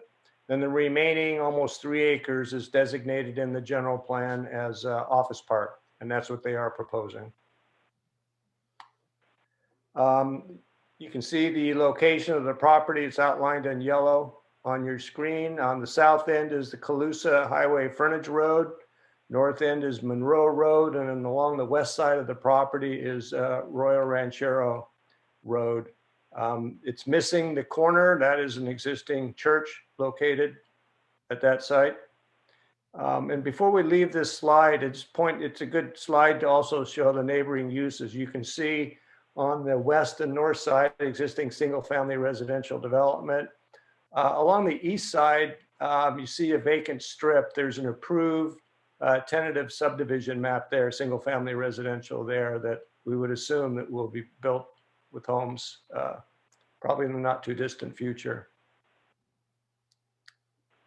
Here's an example of the map. You can see the residential part they're proposing in 3 phases, and then the office on the southerly end would be the 4th phase. And here you can see along the east side of the property, the proposed single-family residential homes that would go there. Next slide. This is a blow-up of the general plan map, and the subdivision reflects that. The yellow area, just like previously, is low-density residential, which is what they're proposing. And then the pink is an office designation, and they are proposing the office lots on that property. Neighboring land uses, I already talked about that, so we can skip that. Just like previous, we look at compatibility with neighboring uses. This is the southern portion of the Tierra Buena area. It's all houses around it, which are compatible with single-family residential development. You have varying lot sizes in this area because some of the properties were developed years ago while in the county on septic tank and wells. They're larger parcels. The newer stuff tend to be smaller parcels. These proposed parcels here are similar in size to what you have across Royal Ranchero. They probably average 8,000, 8,500 square feet, which is not a small lot by today's standards. The issue with single story versus 2-story is not a concern here because the existing homes are all separated by streets. So there's no existing homes to back up to. The residential subdivision proposed on the east side of this property, there's nothing built on it at this time. And then for the office parcels, similarly, you have the church on one side and then the office designation on the property on the east side of this. So we don't see compatibility issues there. There is a break between office and residential. The ordinance requires that there be a 6-foot masonry wall built between the offices and the residences, as well as an extra setback of 15 feet that's landscaped to provide the buffer between the residential and commercial development. Traffic, Royal Ranchero Road and Colusa Highway Frontage Road, those are both local streets. They're not general plan designated streets, but they are well within their acceptable levels of service. So we do not see issues there. And then for the residential, well, and the office part, the internal streets will be built as each unit of the subdivision is built, and they'll be built to local subdivision street standards. Next slide, please. Monroe Road, which runs east to west along the north side of the subdivision, presently terminates just east of this property. There needs to be a bridge to extend it to the other side. There has been concern whether this is going to go through or not. This project does not trigger that. Monroe Road will continue to terminate just east of this property. The next slide. So recommended findings, similar to the last one.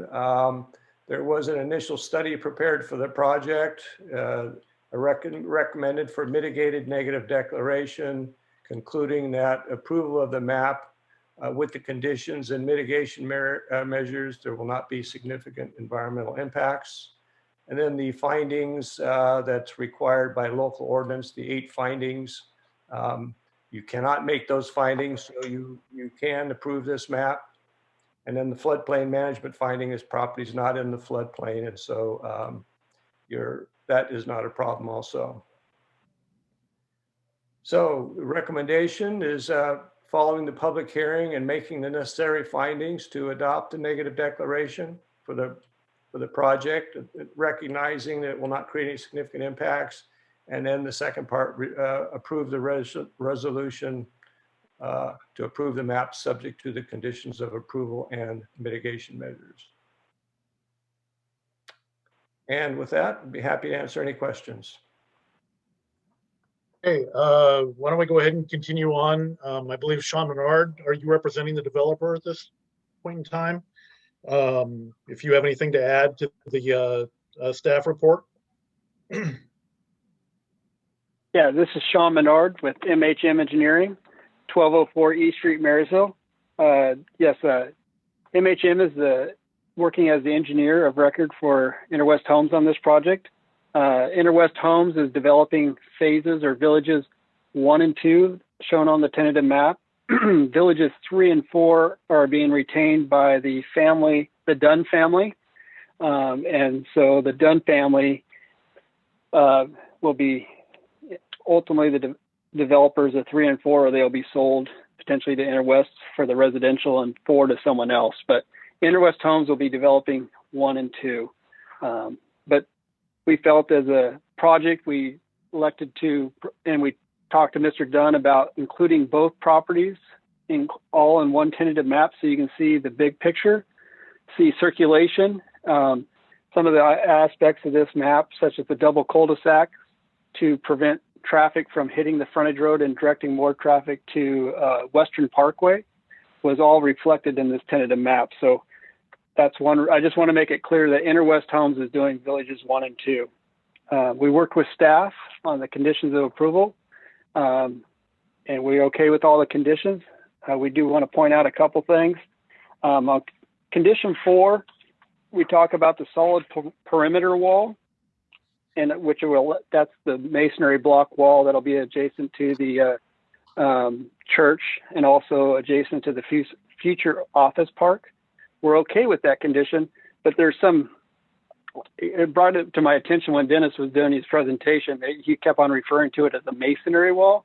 I just want to make it clear that we want the flexibility to do any of a good looking solid wall. It could be a concrete tilt up, a Proto 2 wall, walls that you see in other projects. And that's reflected in condition 4. So I just want to make that clear.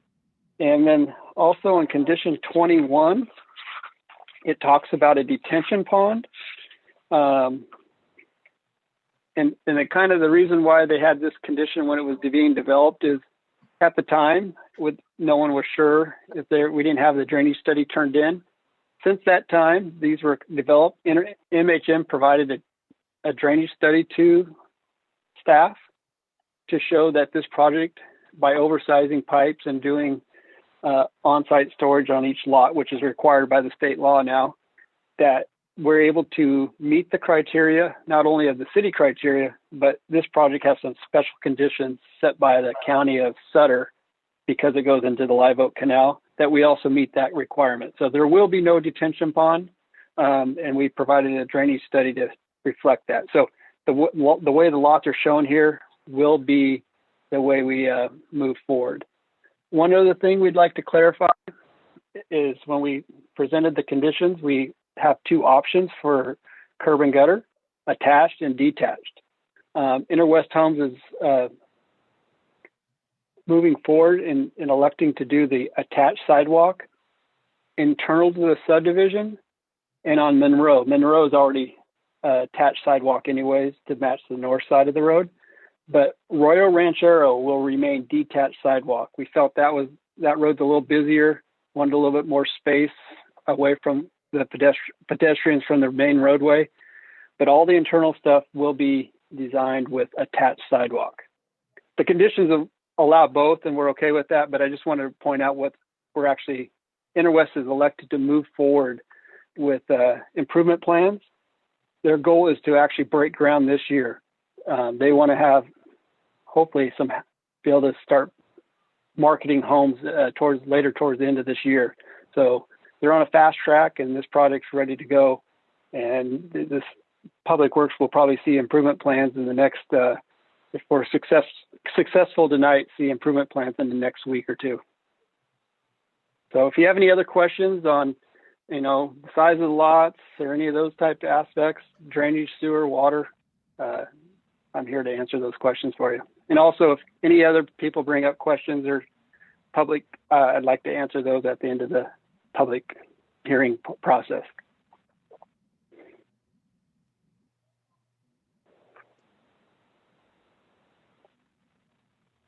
Can't hear you, Dale. You're muted. Good. My apologies. Last time we went through and answered the public with each time. We're going to go ahead and run through the public this time and answer them all at the end. So that'll be a little bit different. I apologize for that. Last time I got a little wonky in there with the time and everything else. So anyway, questions for staff or the applicant at this point in time? Through the chair, I have a question. Sure, Commissioner Ollie. Okay. You led me right to it, Sean. I'm questioning the size of those lots. They look really small compared to the ones over on Faith Court and then the other on the other side of Royal Ranchero. What are the size of the lots, and what are the size of the houses that you intend to build? The size of lots are bigger than the city average by far. What we're seeing mostly now is lots that are 55 foot wide by 110 feet deep, and some projects are 60 by 110. These lots are 68 to the minimum size width is 68, with the largest being about 70 feet by 116 feet deep. So these are bigger lots. The project to the west, called Teal Hollow, actually had a little bit smaller lots. The depths are very similar, but the widths are a little bit narrower. So these are bigger than the lots to the west. I think Dennis kind of hit on it during his presentation. The lots to the north of us are wider, and they'll have a little bit more square foot, but they're very similar in size. Now, Faith Court, if you look at those Faith Court lots, the map has been recorded, but you look at the depth of those lots, they're only like 90 feet deep, but they are very wide. Those aren't a typical lot dimension. Typically, a lot is about 3 to 1, the width time and the depth's about 2 feet, 2 times or 3 times the width. These lots on Faith Court are stuck on a piece of property that made those are different type of lot than you normally see in the city or any development project. So I'll have to say Faith Court has bigger lots square footage wise, but ours are big lots if you look at all the other projects in town.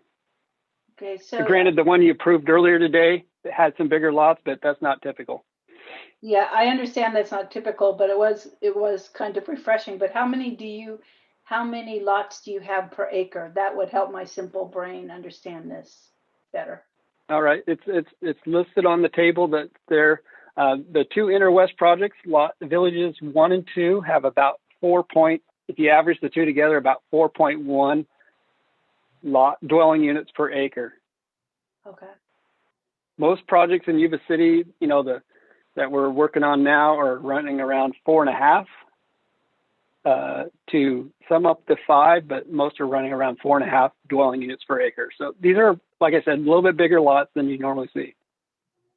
Okay, and the masonry wall, what I was getting from the conditions of approval and from Dennis was that they were going to be consistent with what was already in that area, and you're saying that it's going to be something different.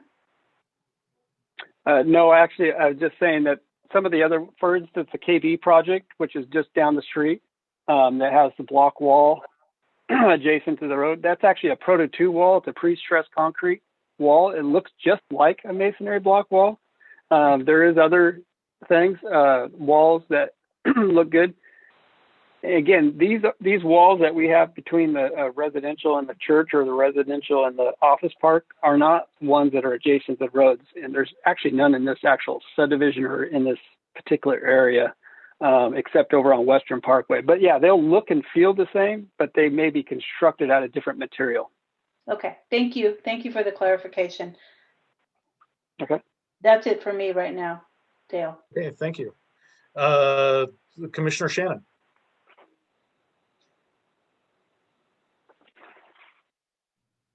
I have nothing right now, Dale. Thank you. Okay.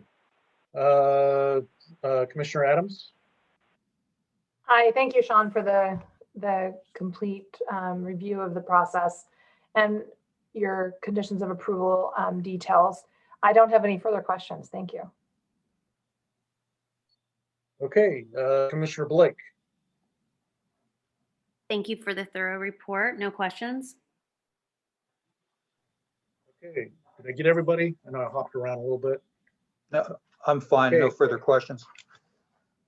Thank you. I apologize, Commissioner Dusher. No, it's fine. I did have a couple of questions. I was just kind of curious. Do you have a design yet? Probably not on the office. How tall are you guys looking at, or how many stories, or is it's yet to be determined? As I stated, when we first started this project, Interwest Homes is doing villages 1 and 2. Mr. Dunn, he's not really an office developer or even a residential developer.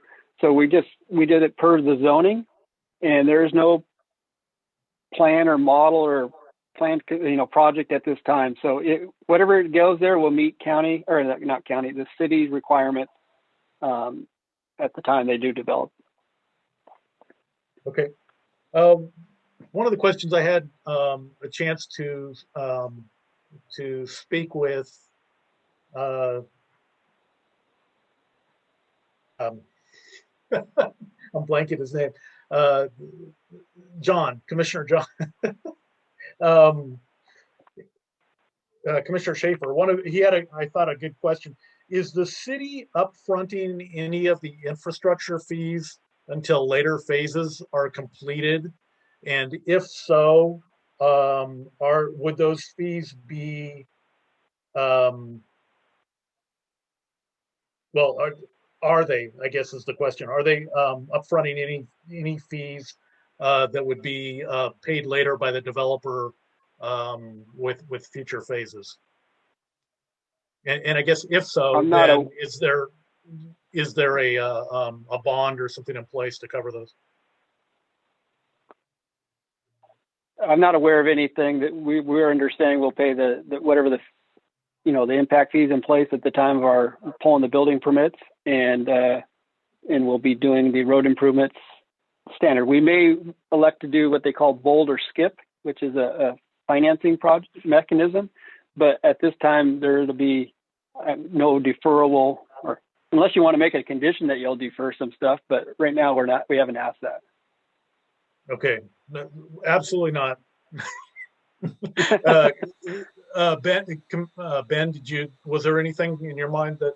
Yeah, I guess just to help clarify, so the road improvements will go in with that adjacent phase. So when phase 1 gets built, you'll see the south side of Monroe built, and then the east side of Arroyo Ranchero built with that phase. And then when phase 2 gets built, you'll see that east side of Arroyo Ranchero built. With this project, there'll be some drainage requirements that might have oversizing to meet state requirements and meet county standards that Sean's taken into account. But there's no current deferral. If anything, there might be some reimbursement agreements associated with the existing utilities that we'll work out through fees due for existing utilities. This property really, it's ready and set to go. It's right across from existing utilities and development, and most of the stuff, the infrastructure is stubbed. Okay, and not to belabor the point, but for example, Sean, did you have something to add to that? Oh, I just wanted to point out right now, like I said, Interwest is push forward on doing improvement plans right now that we're planning on doing villages 1 and 2 together. So it, essentially all Arroyo Ranchero will be done at one time and all of Monroe. So right now the current plan is in the market is such that they're going to do villages 1 and 2, and that's how the improvement plans will be submitted to the city. Okay. And Sean, so you're, in terms of any undergrounding utilities or whatever, do you let's say that Mr. Dunn goes after you after phase 1 and 2, do you get is there a reimbursement there, or does it not matter? For instance, on that cul-de-sac, which is a Sydney Court, so technically Interwest will be building the full road improvement. And so Mr. Dunn and Interwest do have an agreement that between the two parties, how they're handling that.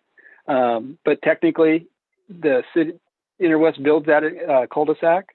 He's building the full entire road. And therefore, technically when Dunn comes in, he'll have to pay the water extension fee, the sewer extension fee, and at that time when he develops those 4 lots. So okay. Sounds good. Next question that I had was, is there a wall between the church and the office? No. I think it's in condition 4, actually. Yeah. There's no wall between the church and the office. The wall is required when you break between the residential and the commercial uses. So there'll be a wall on the north side of the church property built by phase 2, but not between phase 4 and the church. Okay. And I can't remember, Sean, you may have already answered this, but just to get a rough average square footage, I know you said the lots were, larger than the norm. Average square footage, I know you don't have it totally dialed in yet, but any idea? Not 100%. They're still working on some house plans. I did ask that question. I heard that question asked during the previous presentation. Someone asked about the value of the homes, so I did ask that question. The home price, the values would be somewhere between 500 and 750,000 would be the home prices in this for this villages 1 and 2.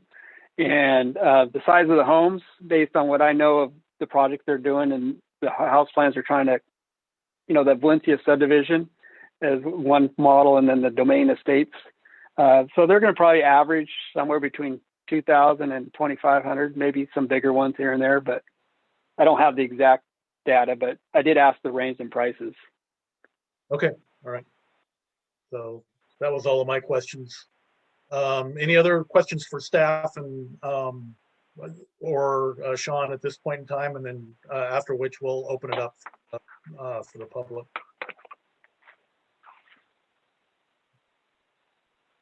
Okay, hearing none. What we'll do is go ahead and open for public comment, and as opposed to what we did last time, what I'd like to do is have everyone speak, ask their questions, and then we can answer the questions afterward. Do we have anyone from the public?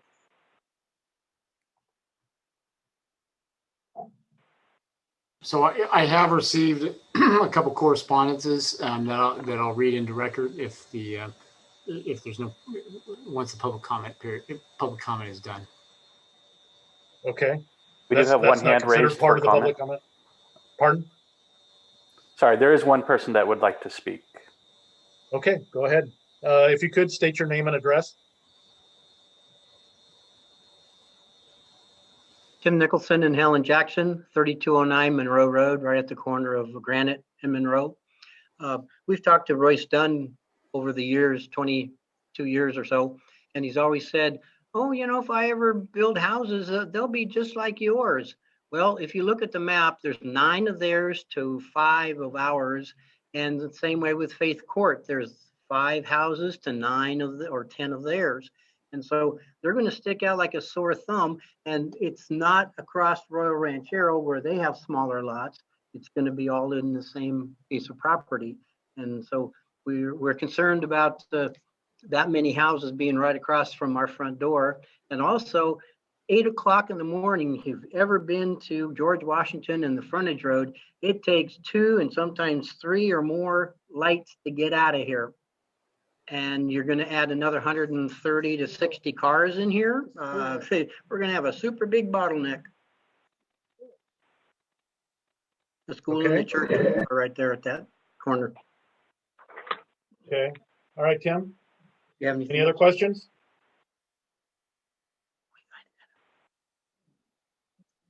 Okay. Do we have anyone else from the public?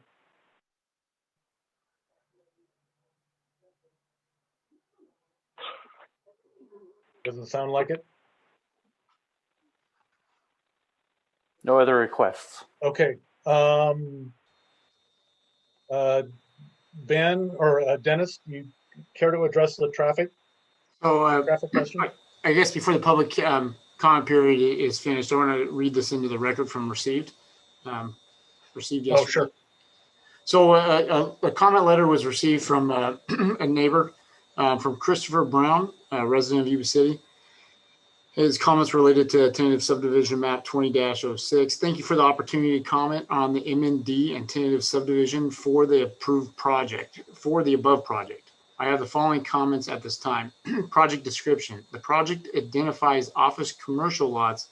In the project description, many land uses that fall into the office commercial category contain activities which are not appropriate or safe in close proximity to homes, schools, and churches. For example, massage parlors, adult entertainment, industry, bar, smoke shop, or businesses handling or generating hazardous materials, paint, solvents, medical waste, and cannabis production and processing.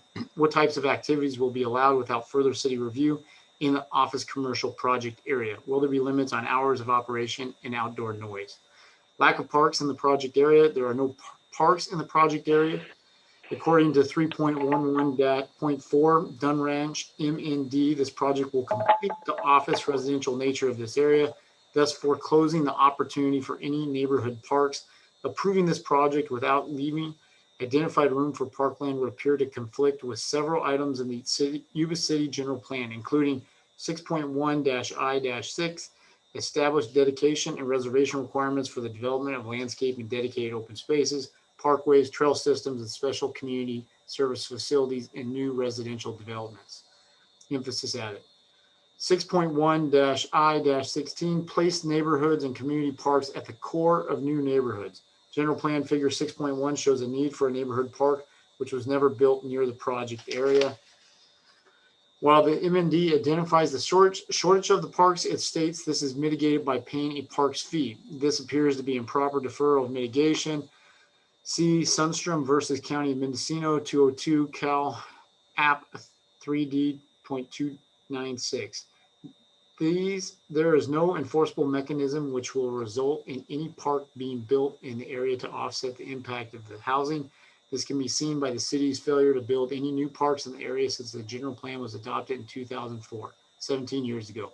The inclusion of a small neighborhood scale park does not been unreasonable or excessive given the shortage of parks in the community and the general plan identifying the specific needs 17 years ago. The city charges a park impact fee for new residents that is utilized to purchase parkland and construct new parks. Therefore, the impact on parks from the project will be less than significant. Therefore, the impact on parks from the project will be less than significant. It should also be noted that the school to the east of the project is a private school and its recreation facilities are not open to the public. I'm going to go continue on here, another page. The roads, the general plan has 2 relevant items on roadway improvements. 5.2 I-4 require all new developments to provide right-of-way and improvements consistent with street designations on Figure 5-1 and city street standards. 5.2-I-5 continue to require that new development pays a fair share of the cost of streets and other traffic and transportation improvements based on traffic generated and impacts on service levels. There are 2 separate road issues in the project area. 1, improvements to existing roadways. 2, construction of roadways envisioned in Yuba City General Plan. Improvements of existing roadways. The MND does not seem to contain enough detail on the required improvements to Royal Ranchero, Monroe Drive, and Calusa frontage. Royal Ranchero Monroe. Royal Ranchero Monroe and the project area are incomplete, lacking curb, gutter, sidewalk, and bike lanes on both sides at various points. This creates a needlessly dangerous pedestrian and bike environment. In addition, speeds are frequently excessive for a residential area, and cut-through traffic is a serious problem. Will Royal Ranchero and Monroe receive curb, gutter, sidewalk, and a bike lane on both sides, generally consistent with design to the north and west of the project area? Calusa frontage. Currently, the Calusa Highway frontage road lacks proper bike and pedestrian amenities along the existing developed area in front of the Methodist Church, Faith Christian School, and Twin Cities Church. The current design requires pedestrians, school children, and bicyclists to compete for space with vehicles on the substandard paved surface. Also, the roadbed itself has a deep sags and uneven pavement throughout the project area. Simply tacking on a curb, gutter, and sidewalk will not address the underlying problems. Finally, there are drainage issues which should be addressed along Calusa Frontage Road due to the existing drainage features in front of Faith Christian School and the Methodist Church not being properly integrated with the roadway design. The results in ponding of water alongside the roadway in front of the school and church, adding additional impermeable surfaces to the west and directing additional drainage. The direction is likely to create additional problems. Will Calusa Highway Frontage Road be rebuilt to modern standards, including drainage, proper roadbed, and include curb, gutter, sidewalk, and bike lane on both sides of the road, all the way to George Washington?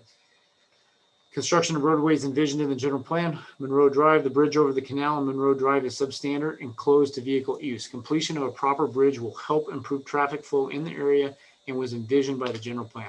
Will the project be contributing to its fair share to the reconstructing the Monroe Drive Bridge so it can be open to traffic?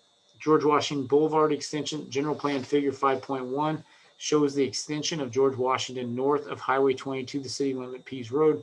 The completion of this project and the Western Parkway extension is important to reducing cut-through traffic on Royal Ranchero. While this project is not directly on the proposed route for George Washington, it is quite close to the route, less than 700 feet. Will this project have any negative impact on the city's plan to extend George Washington to the north? Will this project be contributing to the cost to extend George Washington to the north? Thank you for the opportunity to provide comments on this project, and I look forward to resolution on these issues. Okay. So with that, besides Mr. Nicholson's comment regarding the number of lots on Faith Court, are the only comments received. Okay. All right. Thank you. All right. Do we have anyone else from the public wishing to make a comment? There are two written comments. Christopher Brown just wanted to add that he is available for questions for the letter that Ben just read off. And Bill and Verna, per email to Ben Moody, we also have concerns about traffic. And that's all the comments. Okay. Let me find that. All right. Was there anything specific with traffic or just the George Washington, that piece of it? Sounds like there wasn't anything specific. They just said concerns with traffic. Okay, thank you. All right, with that, we'll go ahead. Anything else from the public? So Dale, I did find, so I apologize, in my email, I do have the message from Bill and Verna, so I'll read that into the record here. Okay. So email sent from Bill and Verna Edwards. We have concerns regarding the traffic with 68 homes being built at the Dunn Estates. Considering most homes have 2 vehicles, that would mean extra 136 cars. I feel there needs to be a reduction in the amount of homes being built at this location to reduce the traffic situation. Thank you, Bill Edwards. Okay, also with the traffic. Okay. Any other? Okay, with that, we'll go ahead and close the public session. And I guess Ben or Dennis and or Sean will give you guys a chance to address I think the largest one, it seems to me, is the traffic, unless other commissioners have anything to add to that, especially with respect to George Washington. I think if any of us, we probably have all waited at that light more than one turn if we caught it at the right time. So I'll throw that out there, and then caring to address Christopher Brown's comments. I think the traffic issue will take care of Bill and Verna Edwards' comment as well, it sounds like. So I'll let you guys have at it.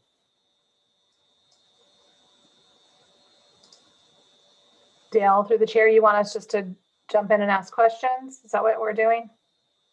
Well, I'm wondering if staff would like to address the questions that came up from the public. Got it. Okay, thank you. I can address a couple of the things in the letter that Ben wrote about the types of uses that might be inappropriate there. And that first paragraph, first page, massage parlors, that could go in an office area, but that's a legitimate massage place. We all get massages. There's nothing wrong with that. They're indoors, don't make noise. The city has an ordinance where the police department monitors them, so there's nothing illicit going on. Adult entertainment is not permitted. Bars not permitted. Smoke shops not permitted.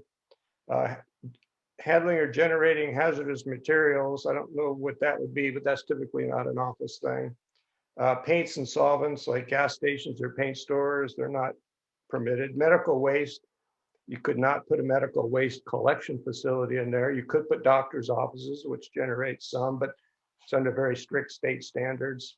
Cannabis production is not permitted there, so I don't see any issues with those comments. Okay. Yeah, I could work through them if at the planning commission's discretion.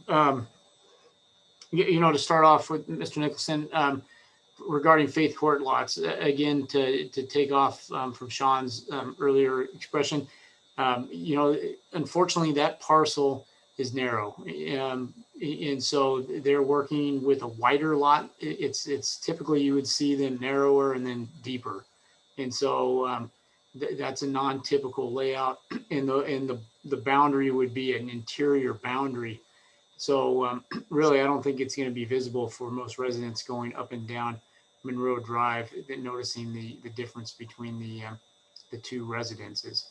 And the communication that I've had with Faith Court is really, there's advantages with this project going forward because it brings the utilities closer to their proposed development. Regarding George Washington Boulevard, first on the impact, general plan. So this project does not impact the plans for George Washington Boulevard. This project will pay traffic mitigation fees that ultimately go towards the build out and improvements of general plan roads. So as stated, George Washington is a general plan road. So that's part of the calculation of those impact fees. As far as traffic to George Washington Boulevard, yes, we definitely took that into concern with the initial review of this project. That's been a long-standing issue at that intersection, from changes to the signal phasing to striping it as keep clear, opening Western Parkway. And then with this project, we actually pushed for the dual cul-de-sac at I believe it's Amber Court. I can't read it now. At the in Rowan, we put this dual cul-de-sac to try to keep traffic going west out to Western Parkway to utilize that. Originally, with the opening of Western Parkway, with the opening of Western Parkway, Rio Ranchero was originally proposed to be cul-de-sac, and based on the community and that area, they wanted to keep Rio Ranchero open. And so really, it is what it is. If people decide to go to George Washington and wait for the multi-signal phases, they'll have that option, or they could go to Western Parkway and have a nice wide open intersection that will turn faster. As I work through Mr. Brown's comments, regarding parks, and so that is a big deal in Yuba City and this area. The city's heard loud and clear over the years, the Terrebonne area, about parks.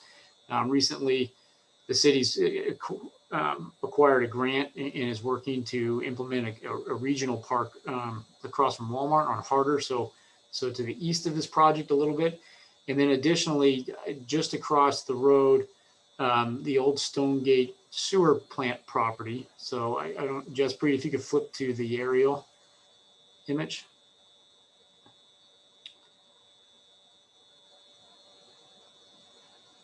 So I don't know if we get it. So on Stonegate, so at the corner, the northeast corner of this aerial where Stonegate and Granite come together, that's a vacant piece of city land of where the old Stonegate treatment plant. So it's excess land. With excess land, the city needs to evaluate it for housing and for park space. And it's been considered in the past for a potential park area. So there is area in this subdivision, in this adjacent area, for a potential future park, and with the mitigation fee for collected with the housing developments that goes into the coffers for the future build out of parks.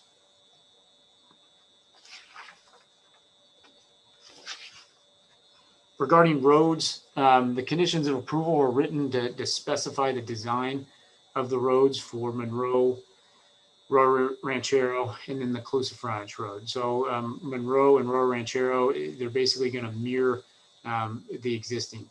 So, so as stated before, with the improvements based on the phase, but they'll build the other half of the road to mirror that opposite side. Closer Frontage, that portion along the office commercial will be built when the office commercial gets built, and we provided a design that we thought would work best for the frontage road. And so, you know, with the development, there's got to be a nexus to what we could charge them for. So they're responsible to pay their citywide traffic impact fees and provide improvements to meet city standards. But there's a limit on how far west and how much improvement we could do to the existing road. That's really a city maintenance issue with the resources that we have on how we maintain existing sags or deficiencies on the existing roadway. Regarding Monroe Bridge, you know, this would not trigger it to be open, and the city does not desire to open that area up. There's concerns to the east that road is substandard in width, and a lot of neighbors would not like to see the traffic go that way. And so, yes, it would improve traffic circulation, but at the same time, it would be putting it on a substandard road to the east and creating other problems. And so with this, we're not recommending that there be any opening of Monroe Road. I mean, I'm sure there might be more, and I'm available to answer any questions. Okay, thank you, Ben. Appreciate it. Questions based on the public comments of staff from the commissioners? Commissioner Doscher? I take that as a no comment. He was on mute. It looked like a no comment. I'm sorry, through the chair, I have no questions of staff. Okay, Commissioner Ali? No questions. Commissioner Blake? Questions, thank you. Commissioner Adams? Thanks, Dale. I don't have any questions. I did have many of the same questions that the participants provided, and I appreciate Ben's responses. Thank you. Yeah. Commissioner Shannon?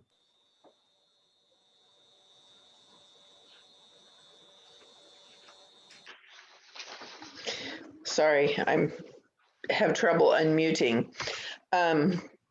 The only concern that I had was about park space.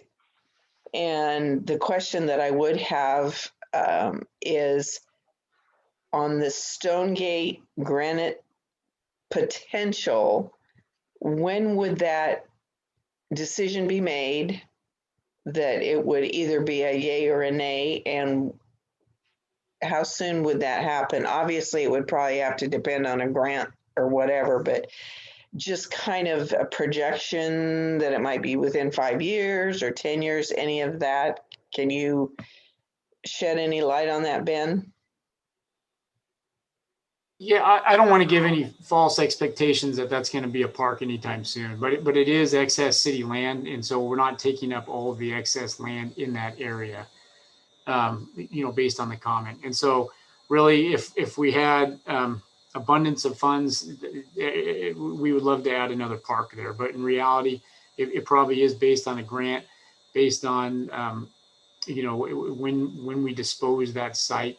It is a capital improvement project that's slated in the capital improvement budget to clear that site, which would then leave it as open space until the city figures out what to do with it.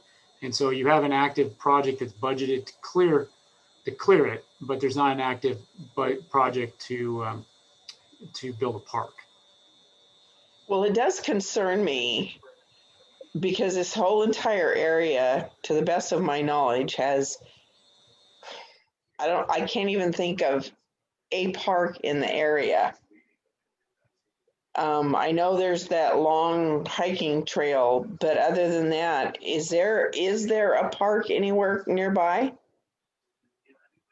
Other than Walmart, the projected park that isn't there.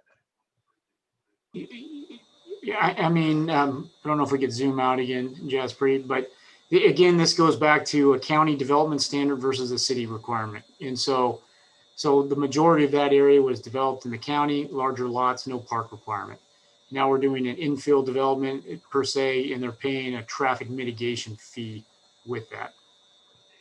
And so to correct the deficiency of no park in Terra Buena that the city's been hearing for a couple of decades, that's where the Parks Committee did a review, and with the sites where they landed with the harder park, with the bike path to the north that cuts through on the old railroad right away. So to the north, the closest thing you really have to the park open space is the bike path to the north that cuts across Rio Ranchero that would then lead to the east. That's a mile or so away.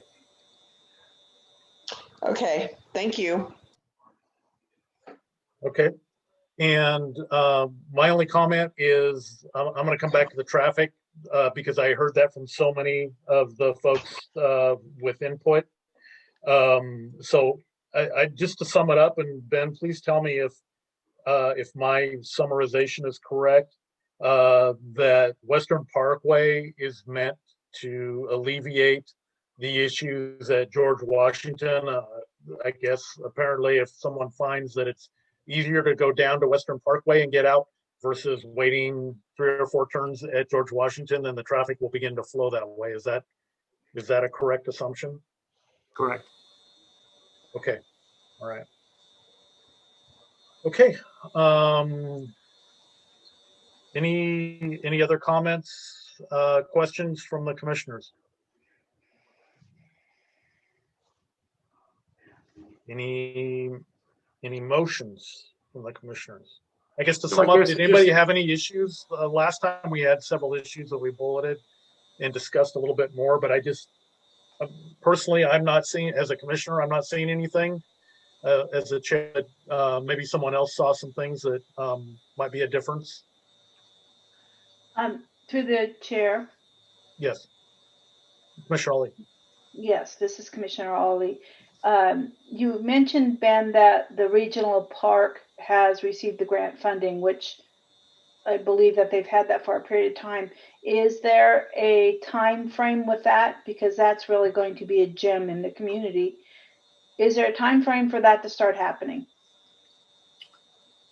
My understanding is right now it's programmed to start later this summer, fall. This summer or fall. And any idea about completion? The hard part with these is always getting them going. The construction is always the easy part. And so I would anticipate that if it starts summer, fall, that it would go through to the spring of next year. Okay. And so that funding has a specific deadline. And so there is some assurances that the city wants to capitalize on that grant fund, on those grant funds. And so they're working through that timeline with the State Parks Department. So when we look at this photo right here, that line for that bikeway or pathway over to Walmart is just above Jefferson Avenue there. So it's not too hard of a reach to at least access it from where we're looking at. And then what's going to be there and available is going to be a great asset, which the rest of the city would, really thrive on having in their neighborhood.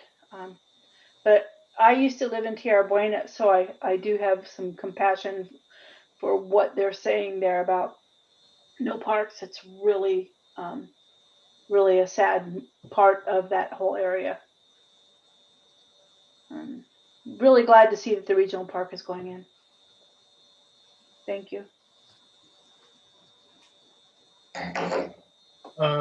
Any other comments or issues that people see? Do we see any changes to the conditions or anything that's, based on the comments? Through the chair, Commissioner Adams? I would like to make a motion to adopt the mitigated negative declaration prepared for the TSM 20-06 as detailed in the environmental assessment and as stated in our report, and adopt the resolution approving TSM 20-06 subject to the conditions of approval and mitigation measures. Okay. I will second that motion. All right. So we have a Commissioner Ali. second by Commissioner Ali. Any additional discussion? Okay. Can we have a roll call vote? Commissioner Shannon, Aye. Commissioner Ali, Aye. Commissioner Adams, Aye. Commissioner Dosher, Aye. Vice Chairperson Blake, Aye. Chairperson Eiler. Aye. Okay, with that, congratulations, Sean and Interwest, and done, I guess. You guys have a project.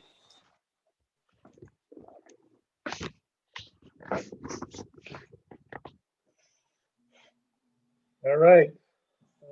Continuing on. Next item on our agenda, I believe, is future agenda items.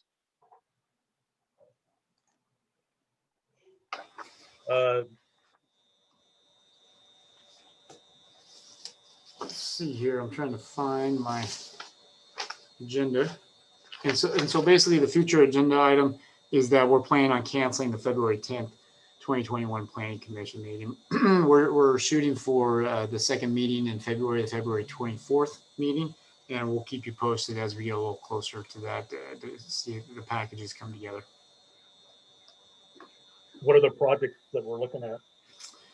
For February 24th, right now, we're the two projects, the big projects in the queue are the West Sanborn subdivision. So it's a residential subdivision at the corner of Bogue and Sanborn. And then we're also working on the Harder project, which is a rezone and a few subdivision maps that's getting close. And so most likely the West Sanborn one will be ready first. And then we'll, based on noticing and when we can get it out, we'll confirm the date. Besides that, curiosity. Oh, go ahead. Oh, I was just saying, besides that, there are a couple small, there's a request for an use permit variance regarding oversized sign for DD's discount. And then there is a use permit regarding a gym in an existing CM zone facility there on Bridge Street towards the New Fifth Street Bridge. And so those are kind of the big items, but we don't have anything ready for the 10th. And so if anything, it'll be the 24th and we'll keep you posted. Just out of curiosity, how many lots on the Sanborn? Oh, goodness. I don't know if Dennis is still on. All right, maybe Dennis, where you weren't on that one. Jaspreet, do you have that in front of you? I can try to take a look real quick. One moment. Is it smaller? It's not that small. I know it's actually a bigger one. It's 100+ lots is what I remember. Okay. It's a 19 acre site. And so that's all residential. So we'll dig it up here before the meeting. No problem. Okay. Sounds good. Next item, Development Services Director report. Sorry, could I interrupt really quick? Sure. I'm sorry. Sorry. So for the West Sanborn, it's 19.15 acres into 95 single-family lots. Good. Very encouraged to see the residential development. It is, we've been plugging along with commercial for a long time, and we're finally coming around, at least from my perspective. Development Services Director report. Okay, so I don't have a lot to report. I hope all of you were able to get my department update a week or so back, kind of give a status of some of the buildings and plans that are being reviewed, issued, and opened. And so definitely open to any comments or questions about that. As we discussed, the February 10th meeting will be canceled. February 24th, we're looking at bringing West Sanborn subdivision, DD sign, and the use permit for the gym. Some major activities, the Newcomb Ranch, which is the first phase of the Vogue Stewart master plan at the southeast corner of 99 and Vogue Road, is submitted to LAFCO for annexation. And so working with the department's working with LAFCO to coordinate through that. And then the only other big item it has is regarding appointments for the commissioners. And so we're looking at holding off on the appointments until after the new commissioners are chosen. So my understanding is this week that the city council interviewed the applicants for the planning commission. And so with a decision right now, my understanding is going to be made by the council at their second meeting in February, so the February 16th meeting. So based on that, we'll look to bring the appointments to one of our future meetings for a decision. So besides that, really just open for questions. I have a question on an old project. What do you got? So the mental health on Stable, I see it's open. I'm really glad to see that. But are we letting them buy with those quick paint jobs on those horrible monument signs? They look so bad. Yeah, I thought that was something that we had talked about when we met with them, that they would approve that or improve those monument signs. They just have something like what Ampla used to have, you know, they're 30, 40-year-old signs and they've slapped a little paint on it. You know, you're catching me off guard a little bit. I know, I don't think it was a condition regarding like a formal condition that was written about the signs. I know that when they were pushing to finalize it, they came up and we had a lot of heartburn over it and telling them they had to improve it. And I can't remember, are we on a conditional occupancy on them with their final punch list still? Sure. So I've been in talks with, I believe his name is Jeff. He's the one that manages the facility. So they updated one of the monument signs, but the larger one, which I believe you might be referring to. So he's trying to get a contractor and they're planning on knocking it down and building a new one. We're just waiting for those plans to come in. But I did hear from him just a couple weeks ago that he is trying to get something done with the larger monument sign. Yeah, the larger one is definitely the eyesore of the two, but the other one is pretty understated, which it doesn't need to be anything glamorous. It doesn't need to be a 70-foot digital or anything, but kind of bringing it to this century would be a nice thing to see. That was something that we had discussed and they had agreed to, but I don't think it was formalized in the planning commission meeting.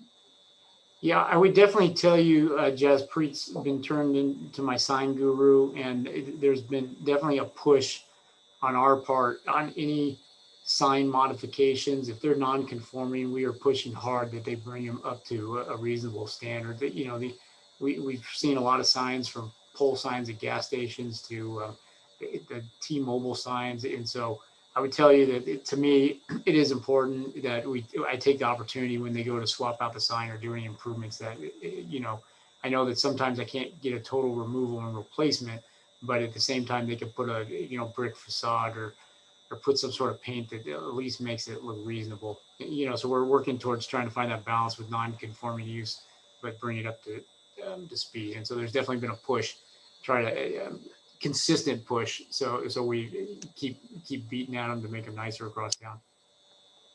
Thank you. Thank you. I'm glad you guys are on it. Thanks, Jaspreet.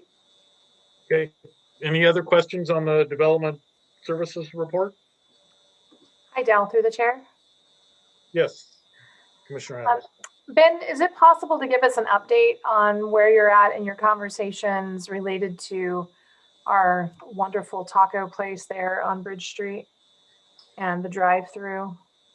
Oh gosh, to be honest, I haven't touched base for about a month, and I need to. We were pushing. Caltrans was pushing on us. We were pushing on him. We met on site. He talked us into waiting for his point of sale system. So he bought a new point of sale system where he went out there and did that. We told him, if this doesn't work, he's got to revise or do something different. It worked partially, not as great as anybody would like.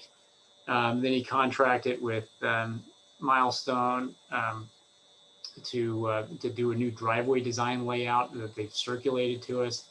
I don't think that design is very good. We put some comments back on it just because it eliminated all of the parking. And then now we've recently ran into problems with the coffee shop, the Starbucks, because Caltrans they're so nervous about the taco shop driveway. They don't want to have a number to happen that again. And so right now we're working with the traffic engineer, the developer for the Starbucks site, Milestone Engineering, and Caltrans to work through that. And so right now they're kind of working on numbers and trying to work to satisfy Caltrans requirements. Okay. So that's a big, long story, but we haven't dropped the K-rail in front of the driveway yet, and we're still trying to get him to kind of come up with a plan that works for everybody. Okay. And then has the mall moved on their sign development and improvements yet? Have you seen anything received? Jaspreet, I want to say I heard maybe they submitted the details. I can't remember where that one's at. Yeah, so for the mall, they did submit their plans for the pylon sign and the wall signs and the monument signs, and it's been approved. So they should be moving forward. And then we did get in touch with their contractors as well. They reached out just to confirm some of like the setbacks. So I believe they'll be moving forward shortly. Exciting. Thank you. I would tell you, I drove by Chico last weekend, and I paid a lot of attention to that sign up there, which was real similar on the model, besides a few feet on the height. And it didn't look as, it reassured me that it's a nice looking sign, and I don't think the height is going to be too bad. Right. Awesome. Thanks. I'd like to add one question to Commissioner Adams' taco question. Ben, with respect to that, my sense tells me that that's probably worsened during the COVID crisis, and that might be mitigated somewhat as this thing, as we get back to some normalcy. That's definitely Antonio's argument. As far as that it's been impacted and even worse because of the situation, and that's where we've been a little more lenient also on the city staff, trying to help facilitate business during this time and not shut things down permanently. And so it's definitely been one of those difficult situations to resolve. Have you guys had any major accidents as a result of that? I know I've been close a couple times, but I'm not aware of any accidents. I know I tell you, I've been right there a couple times where it wakes you up for sure. And I've had the police department tell me they've received complaints, but I'm not aware of any traffic accidents. I haven't ran a report through Caltrans lately though. I'll see if I can do that. That'd be interesting. I was just curious. Okay, is that it for the Development Services Director report? In terms of questions from the commissioners? Through the chair, just to clarify, so that's not a taco shop on Bridge. That we're talking about the one on Calusa, correct? Sorry, Calusa, yes. Okay, thanks. My apologies. Which one on Bridge are we talking about? Good catch. Sorry about that. No worries. Right. I was like racking my head, like, which one? Taco Bell? Antonio's. So okay, Haven't you been? I caught up with the conversation. See. All right. Okay, report of actions of the Sutter County Planning Commission. Yeah, I we've guess had the Sutter County Planning Commission, yeah. we've had a couple. We met last week, and we'll bypass our meeting in the first part of February and have one just after Yuba City meets again. We approved a parcel map division of 5 acres up at 8388. I'm sorry, at 8388 South Butte Road, and another parcel map division concerning 40 acres located at 11877 Larkin Road up in Live Oak. We also instructed Mr. Libby to get in touch with County Council and get the paperwork started on converting the Sutter County Planning Commission to Rosenberg's rule of order to be consistent with Yuba City Council, Sutter County Board of Supervisors, and a majority of elected boards and commissions throughout the state of California. They'll come back with something at our next meeting. I was appointed chair for this year for the Planning Commission at Sutter County. And also they're making a recommendation to the Board of Supervisors, to the City Council, that I remain on the Yuba City Planning Commission for another year. Congratulations. Thank you. One question I have, not of Commissioner Dosher, but of Ben, could we fix the agenda to read report of actions of the Sutter County Planning Commission? I just caught that. I don't, it's probably been that way. It might have been. Yes. Okay. Okay. Any other comments, concerns, questions? Because I'm looking, the next item is my favorite. Hey, Dale, Okay, I'd just like to piggyback. May I, through the chair, piggyback on your comment Sure. concerning subdivisions being built? You're right. I have never seen so many. And then with Commissioner Dosher talking about the development of further subdivisions, we're growing. So that's a good thing. More residents. You know, I just one comment on that. I talked to Sean Menard today about their subdivision, and he said the only reason that one is going through is because of the reduction of the impact fees. So thank you to the council, but also there was a large committee that worked on that, and I think it was large. I know I went to one of the meetings, but not that that makes it large. But it is definitely starting to show, and it takes time for those things to come around. I mean, that's not just something that happens overnight. And I just, one person's comments, very appreciative that this is starting to work. We've needed housing for a long, long time. And I mean, doing 35 permits a year, how many did we do in 2020, Ben? I know you probably don't have the answer right off the top, but it's just, that's ridiculous on the short side. Yeah, it hasn't been great. It's been in the 20s to 50s, you know, last decade permits per year. Okay, with that, I'll go ahead and adjourn the meeting.